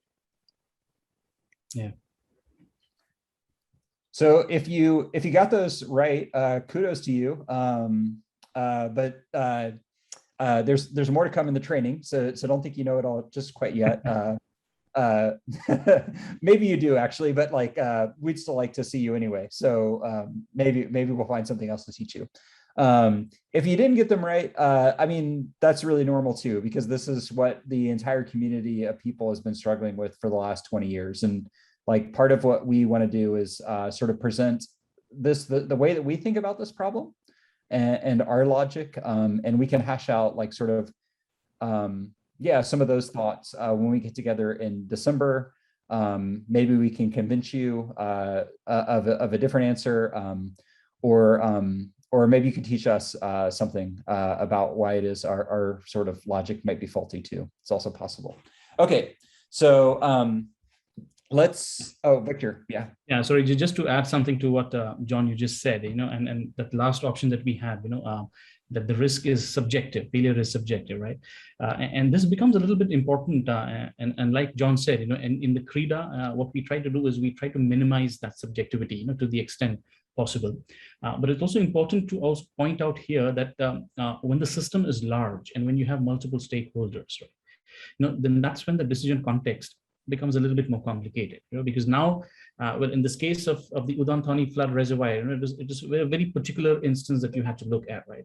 But when we look at a flooding risk in a city, there are multiple stakeholders, there are multiple agencies which are concerned, and each of them would have a different viewpoint of what constitutes a failure, right? So in the real world, when we go out, and I think it might not be possible to cover it today, but perhaps in the in-person workshop, we'll actually get to some real world situations, where you have to make multiple decisions or a multi-criteria analysis, in a way to speak, and then apply this whole CRIDA process. Yeah, just implement that. Yeah, that trade-off part is really important. Even in that Udon Thani example, I changed it a little bit to make it simpler, sort of simple here. Yeah, but we did deal with the entire city, flood risk across the entire city of Udon Thani, which is a much bigger issue. And Guillermo sort of navigated that artfully. So I think he can provide us with his thoughts about it too when we get together. All right, so I'm going to share my screen again. Yeah, please. This next one is the one that seems the most impossible to get through quickly. So I'm going to do my best. Just even right before this, I was deleting slides here because I was thinking there's no way I'm going to cover all that. Okay. So I'm going to talk about steps 3, 4, and 5 now. Again, we could spend an entire day on any one of these probably, and I'm going to try to cover 3 of them in 15 minutes or so. Okay, so steps 3, 4, and 5. So formulate actions, evaluate and select plans, and then institutionalize decisions. So just to remind you where we've been, we've done a vulnerability assessment, right, at this point in the process. We started with sort of our baseline climate condition, and then we systematically perturbed it to develop a full suite of climate scenarios. So we have multiple changes in precipitation, multiple changes in temperature. So this white dot represents our baseline, and all these gray dots on this graph right here would represent a different climate scenario. We can evaluate the performance of our system underneath these scenarios. I just also want to take just 1 second here to say, this can seem daunting, this one process, but I want to sort of make the point without really substantiating it right now that this is not so difficult or challenging, coming up with all these scenarios, evaluating these scenarios. This is really doing it once and then just perturbing things and quickly just rerunning the models that you've already run for the baseline to see how things change. Okay, so we want to test the performance underneath of each one of those scenarios in order to evaluate climate risk. So the colors on this graph represent different levels of performance. This is for a hydropower example that is sort of loosely related to some work that we did in Zambia on the Iolanda water treatment plant outside of Lusaka. So the idea here is that under drier, warmer future conditions, you lose the ability to generate megawatts of power. Under wetter, cooler, mostly just wetter conditions, you gain the ability to generate more electricity. So these would be the scenarios we'd be worried about from a hydropower point of view, these sort of warmer yellow, orange, red colors. These would be the ones that we don't care so much about, cases in which, for this one particular sort of interest in the water, hydropower, the future could actually even be better. Okay. So just again, the first part of the CRIDA process is about identifying vulnerabilities to future conditions. The last 3 steps in the CRIDA process I summarized as being about creating plans that help us mitigate against those vulnerabilities. And so when I talk about plans, I'm going to be talking about 2 different styles of actions. And this is, again, something we'll cover in much more detail later on. But I'm going to talk about robust actions, and I'm going to talk about flexible actions. The idea behind robustness is they are changes to your infrastructure, to your community, which make you resilient to a broader range of possible future conditions, right? So oftentimes this is associated with redundancy, associated with safety margins, associated with overbuilding something. The idea is that you do it so that even when nature throws you a curveball, you get something unexpected, you've already built in the capacity into that system to handle that scenario and avoid failure. So if you have a risky condition, meaning either that the consequence of failure are particularly catastrophic and severe, meaning it's not a traffic jam, it's people dying or something like that. So if the consequence of failure are really severe, or the probability of failure is very, very high, you are almost certain that you're going to experience that future condition that causes something bad to happen. In those cases, you want to build robustness. You want to mitigate against those eventualities, right? You don't care if there's that much certainty if you're trying to like save lives or something like that. You just want to put something in place that's going to prevent like sort of human suffering and death, right? If you're almost certain that it's going to happen, then just build something today to fix it, right? Like build in the resistance into that system to prevent it from happening today. But when you're uncertain about the direction that the future is going, meaning you might not even know, is the future going to be wetter or drier? You risk wasted investment, right? You risk putting out an investment that you regret later. You risk taking action that you have to reverse later, right? You risk losing face. You risk having under-designed infrastructure that you just have to live with. You risk having infrastructure which really does you no good. And in those cases, what you want to do is you want to take more flexible actions. You want to leave the future open, right? So you want to leave it open that you can like pursue multiple different paths in the future as you learn more about the direction that your system is headed. And so that's flexibility. The idea behind flexibility is that you may end up in the same place ultimately as a robust solution, but you build that robustness in small increments. Okay. So that's one of the key points from this particular thing. And the first step in sort of doing this, I'm going to talk about what we call a level of concern matrix, which involves us doing two things: a risk assessment and then evaluating analytical uncertainty, which Guillermo talked about. So risk is just the product of likelihood and consequence. And so when we do a risk assessment, basically, we want to evaluate the likelihood of a future scenario and the consequence of a future scenario. Okay. And the likelihood part is oddly somewhat controversial in sort of these climate analyses. And I want to make the argument here that it doesn't have to be. Okay. So we're going to do a little thought experiment. So I'm going to show two scenarios and I'm going to ask you, I'm going to answer for you just because of time, but I'm going to ask you which one seems more likely to you, scenario A or scenario B. And I'm going to make the argument that the answer to this is scenario A. And the reason is this is the white dot is our baseline climate scenario, right? So this represents a relatively tiny change between our current condition and the future condition. Slightly warmer, a little bit drier. This has got to be a little bit more likely than scenario B for one really simple reason, right? In order to get to 3 degrees of warming, I first have to pass through 0.2 degrees of warming, right? If I go to bed at night and it's 30 degrees Celsius outside and I wake up in the morning and it's 20 degrees Celsius, I know that at some point overnight it was 25. And the same thing applies to climate change, right? If there's any probability that we're going to get our act together as humans and avoid 3 degrees of warming up here, then scenario A has to be more likely, because in the process of getting to scenario B, we'll pass through A. Okay, so another one of these thought experiments. So in this case, the dots represent GCMs. And people like to say that the GCMs are all equally likely.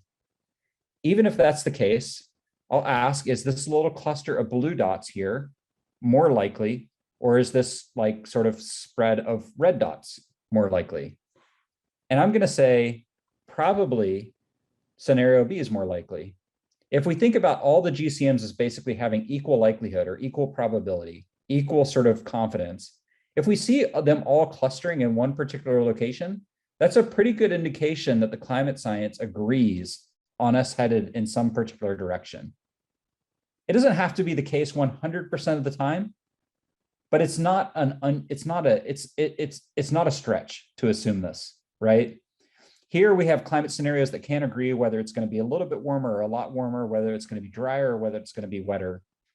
So like assuming that all of these GCMs are actually independent, right? They are all created independent. They all have sort of different scientists working behind them and stuff like that. We have a lot of people who basically think the world is all headed in a particular direction, a lot of really smart people. So let's assume that that's slightly more likely. Okay. So that's half of the risk equation. Risk is likelihood times consequence. So let's talk about the other side of the risk equation, which is the consequence side. So here I have two sets of scenarios. The blue scenario, scenario B, and the red dots, scenario A. And I want to ask which one is more consequential. So risk being the product of likelihood and consequence. And the answer here is scenario B is more consequential. And the reason is you can just see that this system is more sensitive to whatever these scenario B examples are, right? So if I run this system under scenario B, what I see is that every time I change precipitation and temperature, I get a relatively dramatic change in performance, right? So this yellow area is me losing 100 megawatts of capacity. This orange area is me losing like 200 megawatts of capacity, 300, and then more than 300 in this brown area. So what we see is that as we change the climate, we get big shifts in performance. We lose a lot of performance versus the red scenarios, which are all mostly centered around relatively modest changes in performance across all these different climate scenarios. So less consequential. So this is how we analyze risk. So we take the probability or plausibility and the consequence. If we have high consequences, catastrophic consequences, and we have high likelihoods where we have a high risk scenario. If something has a low probability of occurring and when it occurs, it's not that bad, that's a low risk scenario, right? Yeah, and that's just common sense, like, you know, in our sort of, even in the way that we talk about risk and think about risk. And so that's sort of the first step. I'm not going to go through, like, there's some additional considerations here. These will be fodder for discussion when we get together in person. So I'm not going to go through them here, but these are some other sort of considerations when you're assessing the riskiness of future conditions in your system. So this gets us to the level of concern analysis. So we take that future risk, and that's what helps us plot along the y-axis. So high risk scenarios plot up here, low risk scenarios plot down here. But then we want to ask ourselves one other question, and we do this under CRIDA, but I wish it was done more, like just for all projects in general. We ask ourselves not just like what's the probability and the consequence of these things occurring based off of the way that we've modeled them. We also ask ourselves, how much do we believe our own analysis? So we would all like to develop, you know, beautiful models that perfectly represent reality with perfect data that we have full and total confidence in, but we live in the real world where budgets are constrained, where we don't have much time and money, and where data is sometimes like just, you know, lacking and not available. And it's good for us to think about how that can impact our decision-making process, not to allow it to be a barrier to our decision-making process, but to think about how we should incorporate it into the types of plans that we recommend. So if we don't have a lot of confidence in our data, we don't have a lot of confidence in the types of models that we use to analyze our situation, don't let that be a barrier to adapting to climate change. Just recognize that that means you have less certainty about the future condition, right? The analytical uncertainty is higher. That means that even once I've done this analysis, there's a chance that my analysis is wrong. And what that means in terms of the way it is that I want to plan is I should favor flexibility, right? I want to avoid putting all my eggs in one basket and making an investment that I regret, right? All else held constant, when there's higher uncertainty. Not all this uncertainty comes from our analysis, by the way. Some of it comes from the climate models. The climate models for our area have a spread, and they show like wetter and drier conditions, right? Or are they really tightly clustered, in which case we have lower analytical uncertainty, right? So there's lots of factors. And again, there's a bunch of different sort of things, like sort of considerations that I put over here that'll be good discussion points for us to talk about when we get together in person. But these are like important considerations. So on the other hand, when we have very low analytical uncertainty, we feel very, very confident in our analysis. We feel very confident in the direction that we're headed in the future. Even if there's uncertainties about the future, we feel confident in the direction we're going, right? Then we might favor slightly more robust actions. And so that's sort of the flip side of the coin, right? We're pretty sure we need to be planning for drought, so let's start mitigating for drought. right? All signs point that direction. Whereas if I'm not sure if I should be planning for drought or flood, then maybe I should take smaller baby steps forward so I don't end up regretting whatever it is I'm about to do. And then the other side is the risk side, right? So we already talked about this. If the consequences are catastrophic, you don't really care about that uncertainty. You just need to act, right? If you're certain that your like system is headed in some particular direction, you don't really like care that much even about the consequence. Maybe you just want to act. And so we give a lot of guidance in the CRIDA manual about what types of plans or what types of planning processes, like sort of for the plan formulation side of things, it is that you want to take under all these different scenarios. And that's, I think, a really key part of the guidance is this sort of level of concern analysis, which should tell you what types of plans to develop. I'm covering it way too briefly here to sort of do it justice, but I'm just going to go ahead and move forward. How am I doing on time, Victor? Am I overrunning my time already? I think you're fine. It's fine. Okay, so I want to give a short example then about sort of what it means to have a robust versus a flexible plan. This comes from this water treatment plant that Guillermo and I worked on in Zambia in Africa. And so the scenario was, I'm sorry, it cut off a little bit here at the edge, but the scenario is basically this: a water treatment plant fails to make its targeted deliveries due to frequent power outages. So the following plans exist to improve its performance. So in this particular case, we have a water treatment plant. The water treatment plant is not making deliveries of clean water to the city. And the reason it's not making those deliveries of clean water is there's just not enough power to keep it running long enough to treat enough water to deliver, okay? And so we come up with the following possible plans. Oops. We could add treated water storage at the water treatment plant. So we could add storage to the water treatment plant where we could store treated water from when we have enough power to treat it, so that then when the power goes out, we can still deliver out of that reservoir. We could build a dedicated circuit. So in this particular case, the water treatment plant is just connected to the overall grid. And so every time there's a brownout for the city, the water treatment plant has a brownout. We could build a dedicated circuit from the hydropower plant directly to the water treatment plant.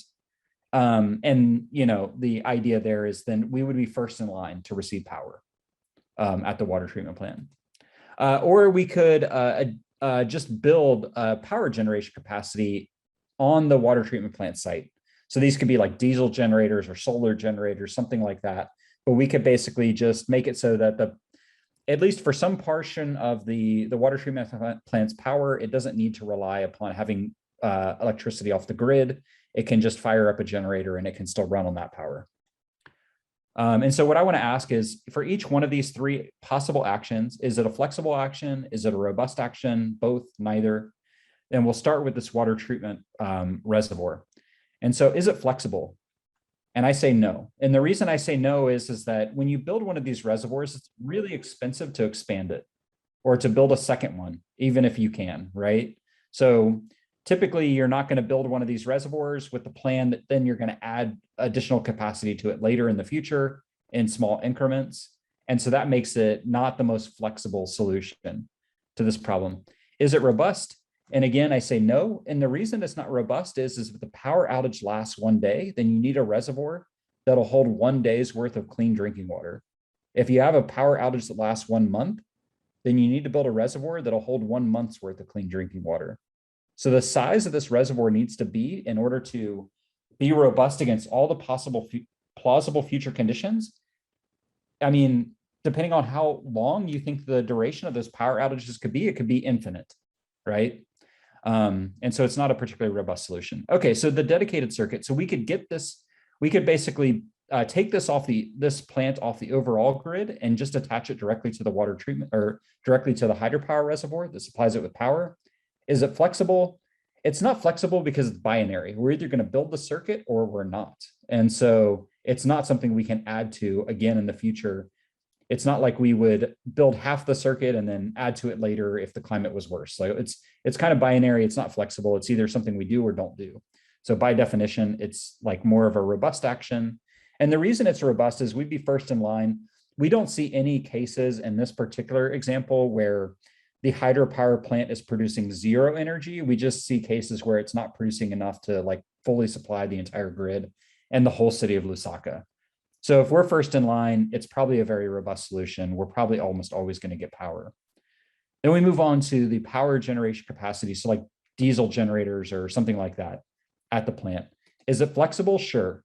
So if our power outages are, relatively small, we can, or it's sort of brownouts, we can add a couple of diesel generators to get us through, right? If they get worse, we can add more diesel generators. So like we can add additional power generation capacity to the water treatment plant. We can add it in increments, which is the idea behind flexibility, right? So maybe we don't want to build all the power generation capacity we would possibly ever need at this water treatment plant right up front because it's too expensive, but we could build enough at least to deal with the types of outages we see today. And is it robust? Yeah, it's robust. And the reason it's robust is because in the extreme end, we could completely decouple this water treatment plant from the hydropower plant. And it could just rely entirely on on-site power generation, right? So that's kind of, for this particular problem, that's the definition of robustness.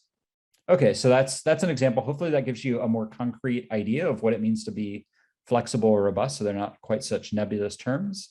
I'll just try to fly through this last piece relatively quickly. We try to do so when we try to select one of these plans, we build a different plan for different climate scenarios, right? So we might have a plan for sort of like what we call most likely climate scenarios. Let's say those are small, relatively small levels of change, right? Or lots of GCM agreement about the direction that we're going. We might build a plan for what we might call less likely scenarios. So in this particular case, we're dealing with hydropower again. We see some GCMs saying that we're headed to a future where we're going to need an additional 200 megawatts of power, but we don't see a lot of GCMs saying that. And it requires a relatively big change, right? So using this likelihood analysis that I showed you before, we're going to say that those are less likely scenarios. We have a plan to deal with that. And then we have these outlier conditions.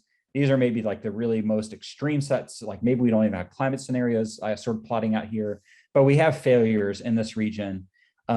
We feel like they're plausible future conditions. We develop a plan against those. These are sort of less extreme to most extreme climate conditions, basically. And then we want to decide which one of these plans to choose.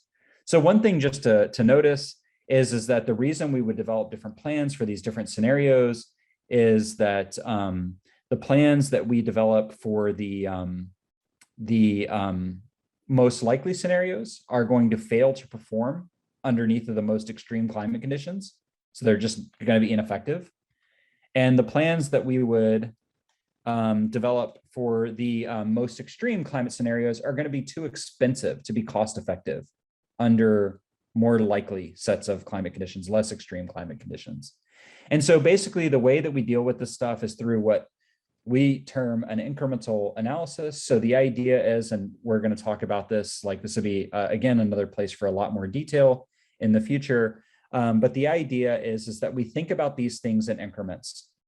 So if we're going to plan for, say, 2 degrees Celsius increase in temperature, there's a cost associated with that. We want to build our infrastructure in a way that it's robust against all the possible future conditions, precipitation and urban growth and everything else, along with 2 degrees Celsius. And that's going to cost us some amount of money. Let's say here that it's $2 million, right? And it has a benefit. And the benefit is that we avoid losing, let's say, 100 megawatts of power generation capacity, so sticking with this hydropower example.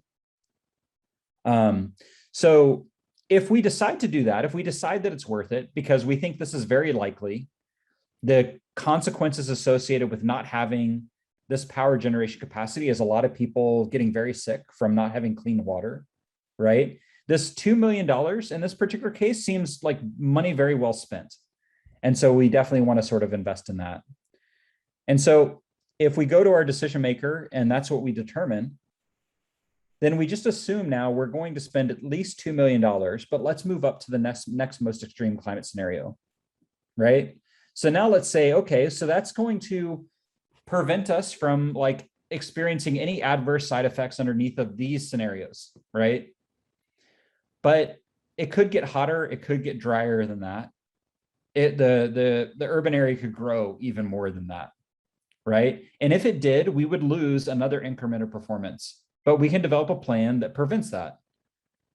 And so that costs, in this particular case, another $2 million.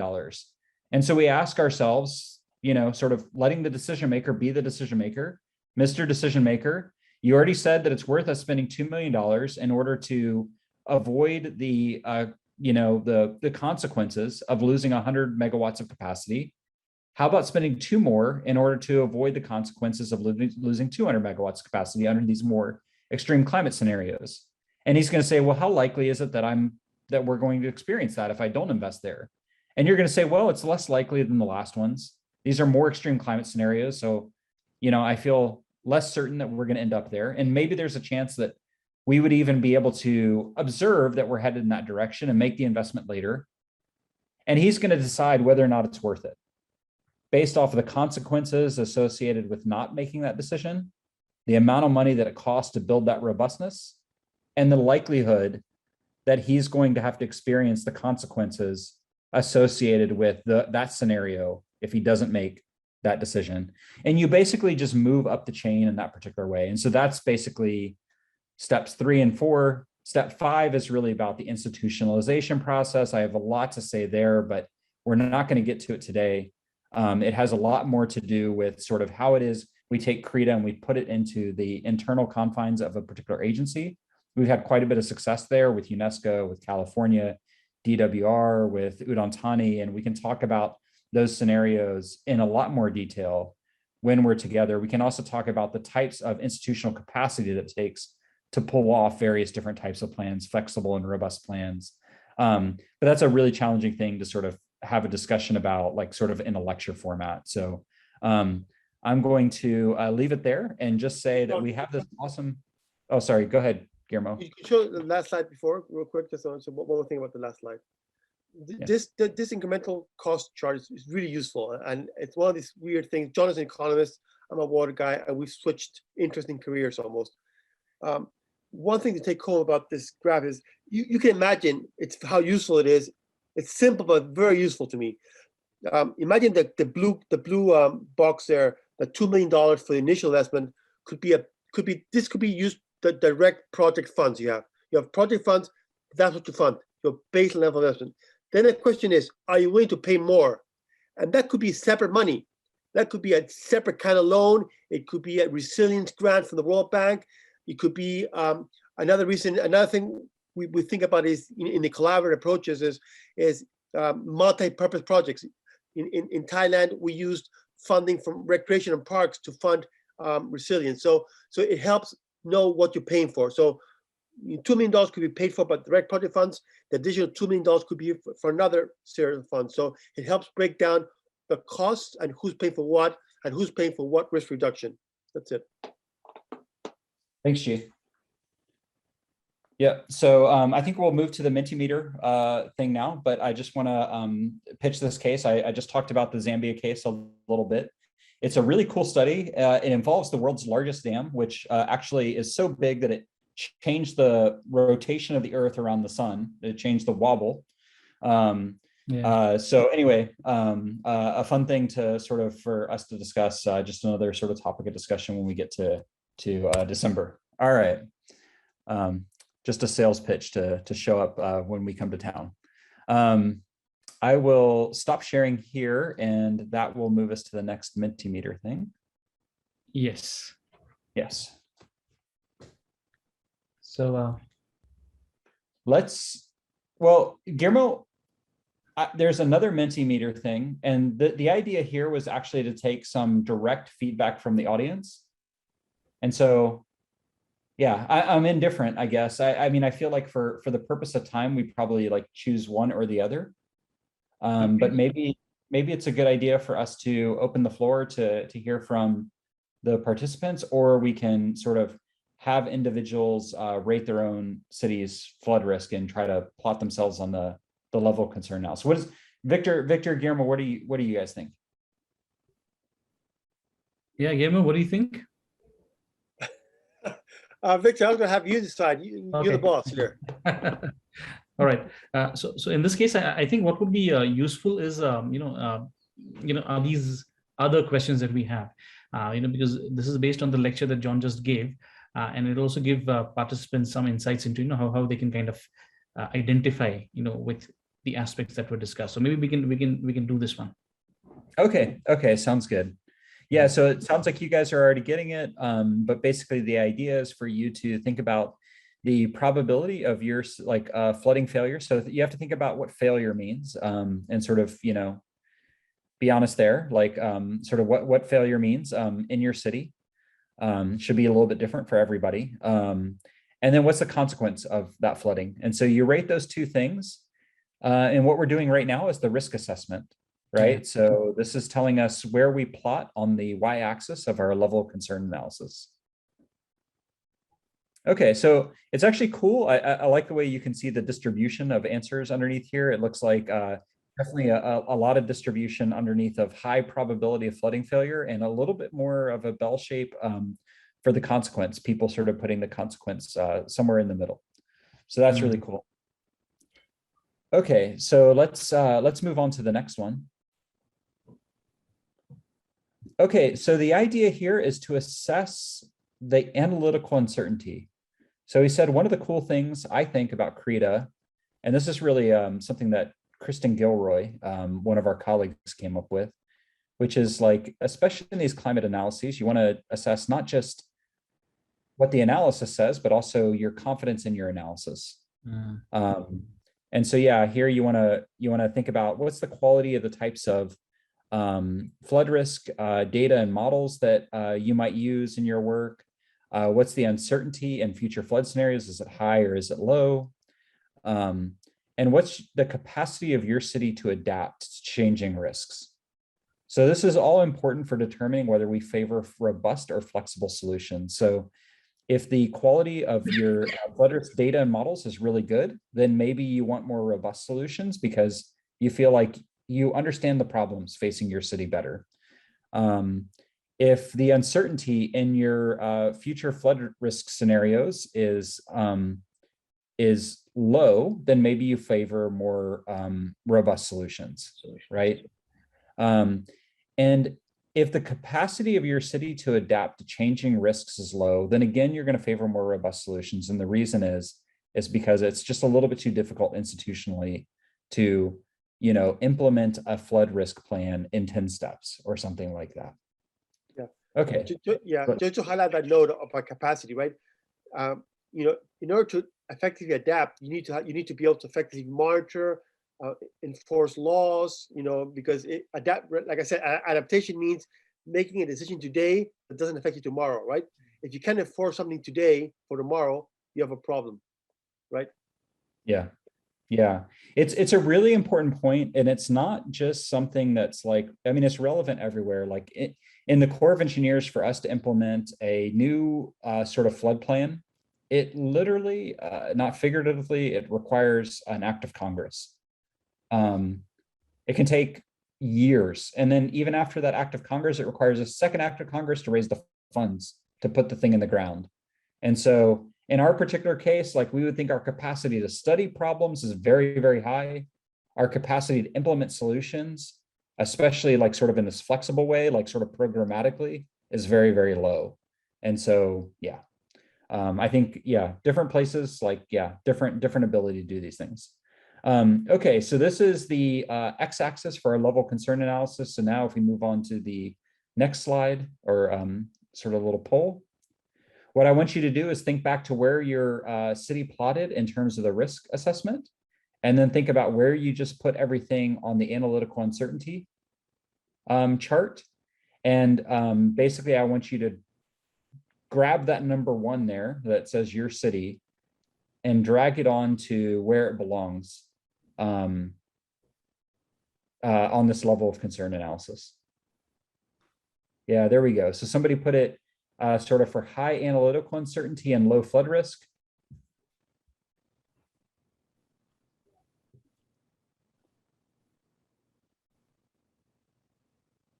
This Menti poll thing is really cool, by the way, Victor.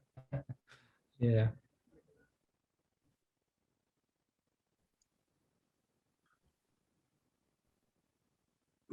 Yeah, so where we're plotting here, basically, this is like one of the, so this is high flood, this is high risk, relatively high risk, right? That quadrant there.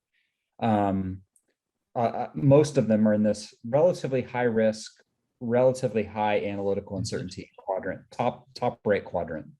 Right. Which is a bit of a conundrum, right? Because what you say there is right. The high risk makes you want to take robust action. The high analytical uncertainty makes you want to take flexible action. And so again, like flexibility is really about building robustness in increments.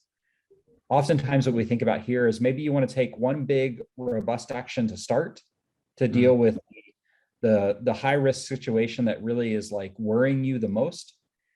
But you don't want to like dump, so you don't want to try to, even though you're going to take one big robust action right there, like from the get-go, you don't want it to be something that's going to prevent you from being able to take additional incremental actions later. So maybe you still need a big project right up front, but you want to make sure that that project, whatever it is that you do, it's something that you can augment, you can add to, you can incrementally build more around in the future.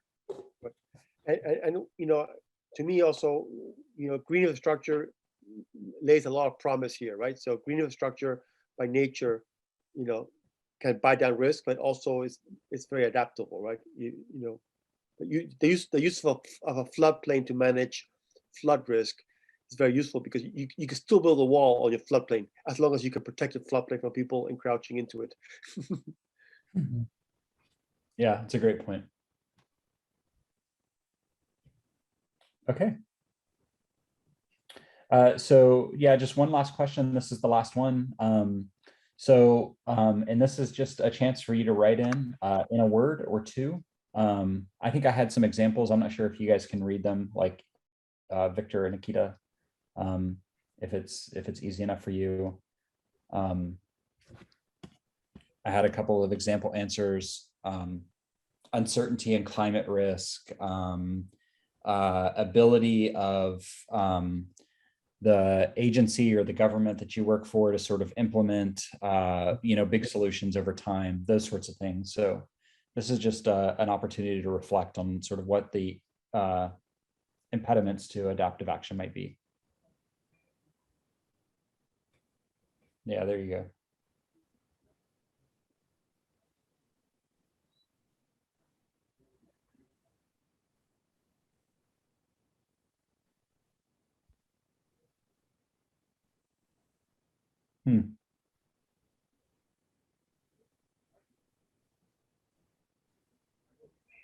Interesting.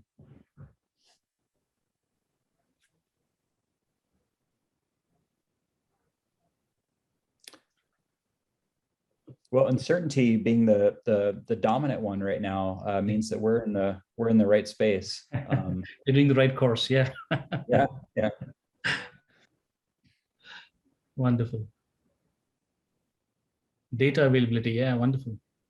Yeah. And this is so relevant to the Indian context. Yeah. I mean, data availability is similar to uncertainty, right? Yes, yes, it is. The analytical uncertainty. Yeah. Cool. Well, I think at this point, then, Victor, I turn it back over to you. Yeah, and Ken to close us out, I think. Right.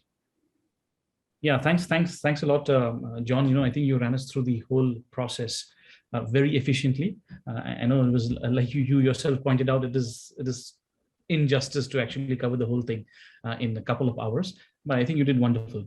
And thanks also, Guillermo. You know, I think these interjections that you made were very relevant in context of the discussions today. You know, just for the benefit of the participants, you know, like we said, this was a teaser course, right? The idea was not to get into that full detail, you know, the full-fledged, you know, analysis of the CRIDA process. We will do that definitely, but that would be in December. And Ken now is going to tell us a little bit about, you know, how we go about, how we go forward with, you know, with not just this program, but there are certain other things that we have planned as part of this NIUA US Army Corps of Engineers collaboration. Ken, please, over to you.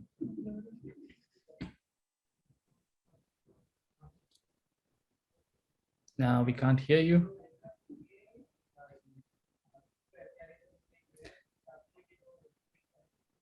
Yeah, we still can't hear you.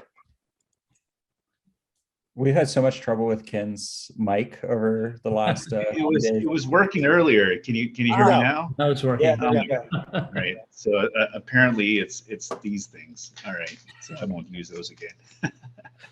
Thanks, Victor. And I too learned a great deal, and I appreciate being here. But for the audience who doesn't know me, I'm Ken Book. I'm the International Program Manager for the Pacific Ocean Division as part of USACE. And I think what I'll end up doing is kind of bookending and reiterating what everybody's been saying, and our two directors said earlier to kind of close the session from USACE. And first, Victor, thank you again for bringing us together. And you've kind of been the cornerstone of this relationship between NIUA and the Corps of Engineers. And I'm honored to be part of this relationship and look forward to continuing our work together. And of course, thanks to my colleagues at USACE for sharing their expertise today. I want to go back a little bit to give the audience a little brief insight into capabilities within the Corps of Engineers. I'll keep this brief for the sake of time. But we, at USACE, we have a vast pool of engineers and scientists in virtually all fields that involve water resources management. Expertise exampled by the two gentlemen that you heard from today. And within the enterprise, we have the Institute of Water Resources that Dr. Mendoza, Guillermo, is from, which mission includes improving the performance of our nation, America's water resource program through analysis of emerging water resource trends and issues like CRIDA. And within IWR, we also have what's called the Hydrologic Engineer Center, which develops and trains others on our first class, world-renowned hydrologic and hydraulic modeling tools. I'm sure some folks in this workshop has actually probably used. And we also have the Engineer Research and Development Center, is where Dr. Kucharski works. And this center aims to be the world's premier public engineering and environmental scientist research and development organization. One of their 5 major research and development areas is in water resources. I am going to pause because it looks like everybody is frozen. Can anybody still hear me? Yes, Ken, we can hear you loud and clear. Oh, okay. I see your camera as everybody is in a frozen state, so it had me worried that I was talking to myself for a second. So with that said, there are many other community of practice and applicable offices within USACE that I can mention to include our climate preparedness, resilience community of practice. But I just want to bring this all up to highlight that we have a bench of professionals who are able to excited to continue this work with India. And with the experts, with you, Victor, and NIH, and the others, folks within the other cities and government offices. And so we're excited to continue this and support each other's water missions, such as the Jal Jeevan mission. And again, for our colleagues in workshop, like it's been said a few times, this is not it. This is not the last time we'll meet to help improve our flood management practices. As noticed, it's a teaser course, so there'll be more. December, we have said a few times during the course of this discussion, we're going to come back and have a little bit more in-depth conversation and addressing the challenges of urban flooding and identifying mechanisms to mitigate its impacts. And I know we'll need to, one of the takeaways from your director is to use examples and focus our attention on a select urban setting in India. And we'll work on you, Victor, and NIUA on that setting. In addition to the in-person flood management workshop in December, to expand on that, what we have planned in early 2022, we're looking to have experts from the HEC Center that I talked about earlier, the Hydrologic Engineers Center, to introduce, provide a demonstration and provide some training on the available hydrologic software that we have, and hopefully that will be another tool in your kit bag to do some analytical, operational, and planning type of work.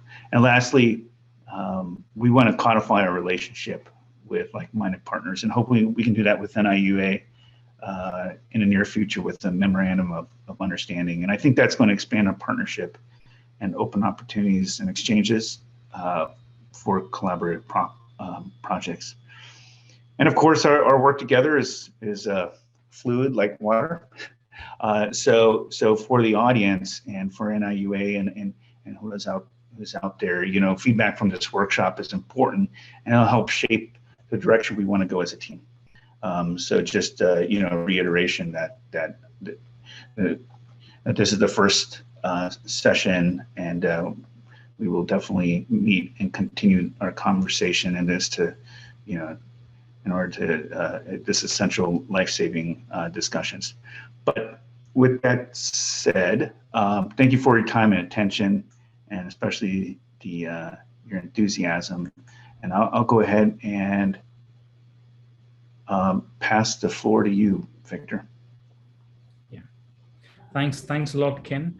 I know I completely echo the thought that, you know, this is just the beginning, and there's a lot of work that we will be doing, you know, in future, you know, starting with that the workshop in December.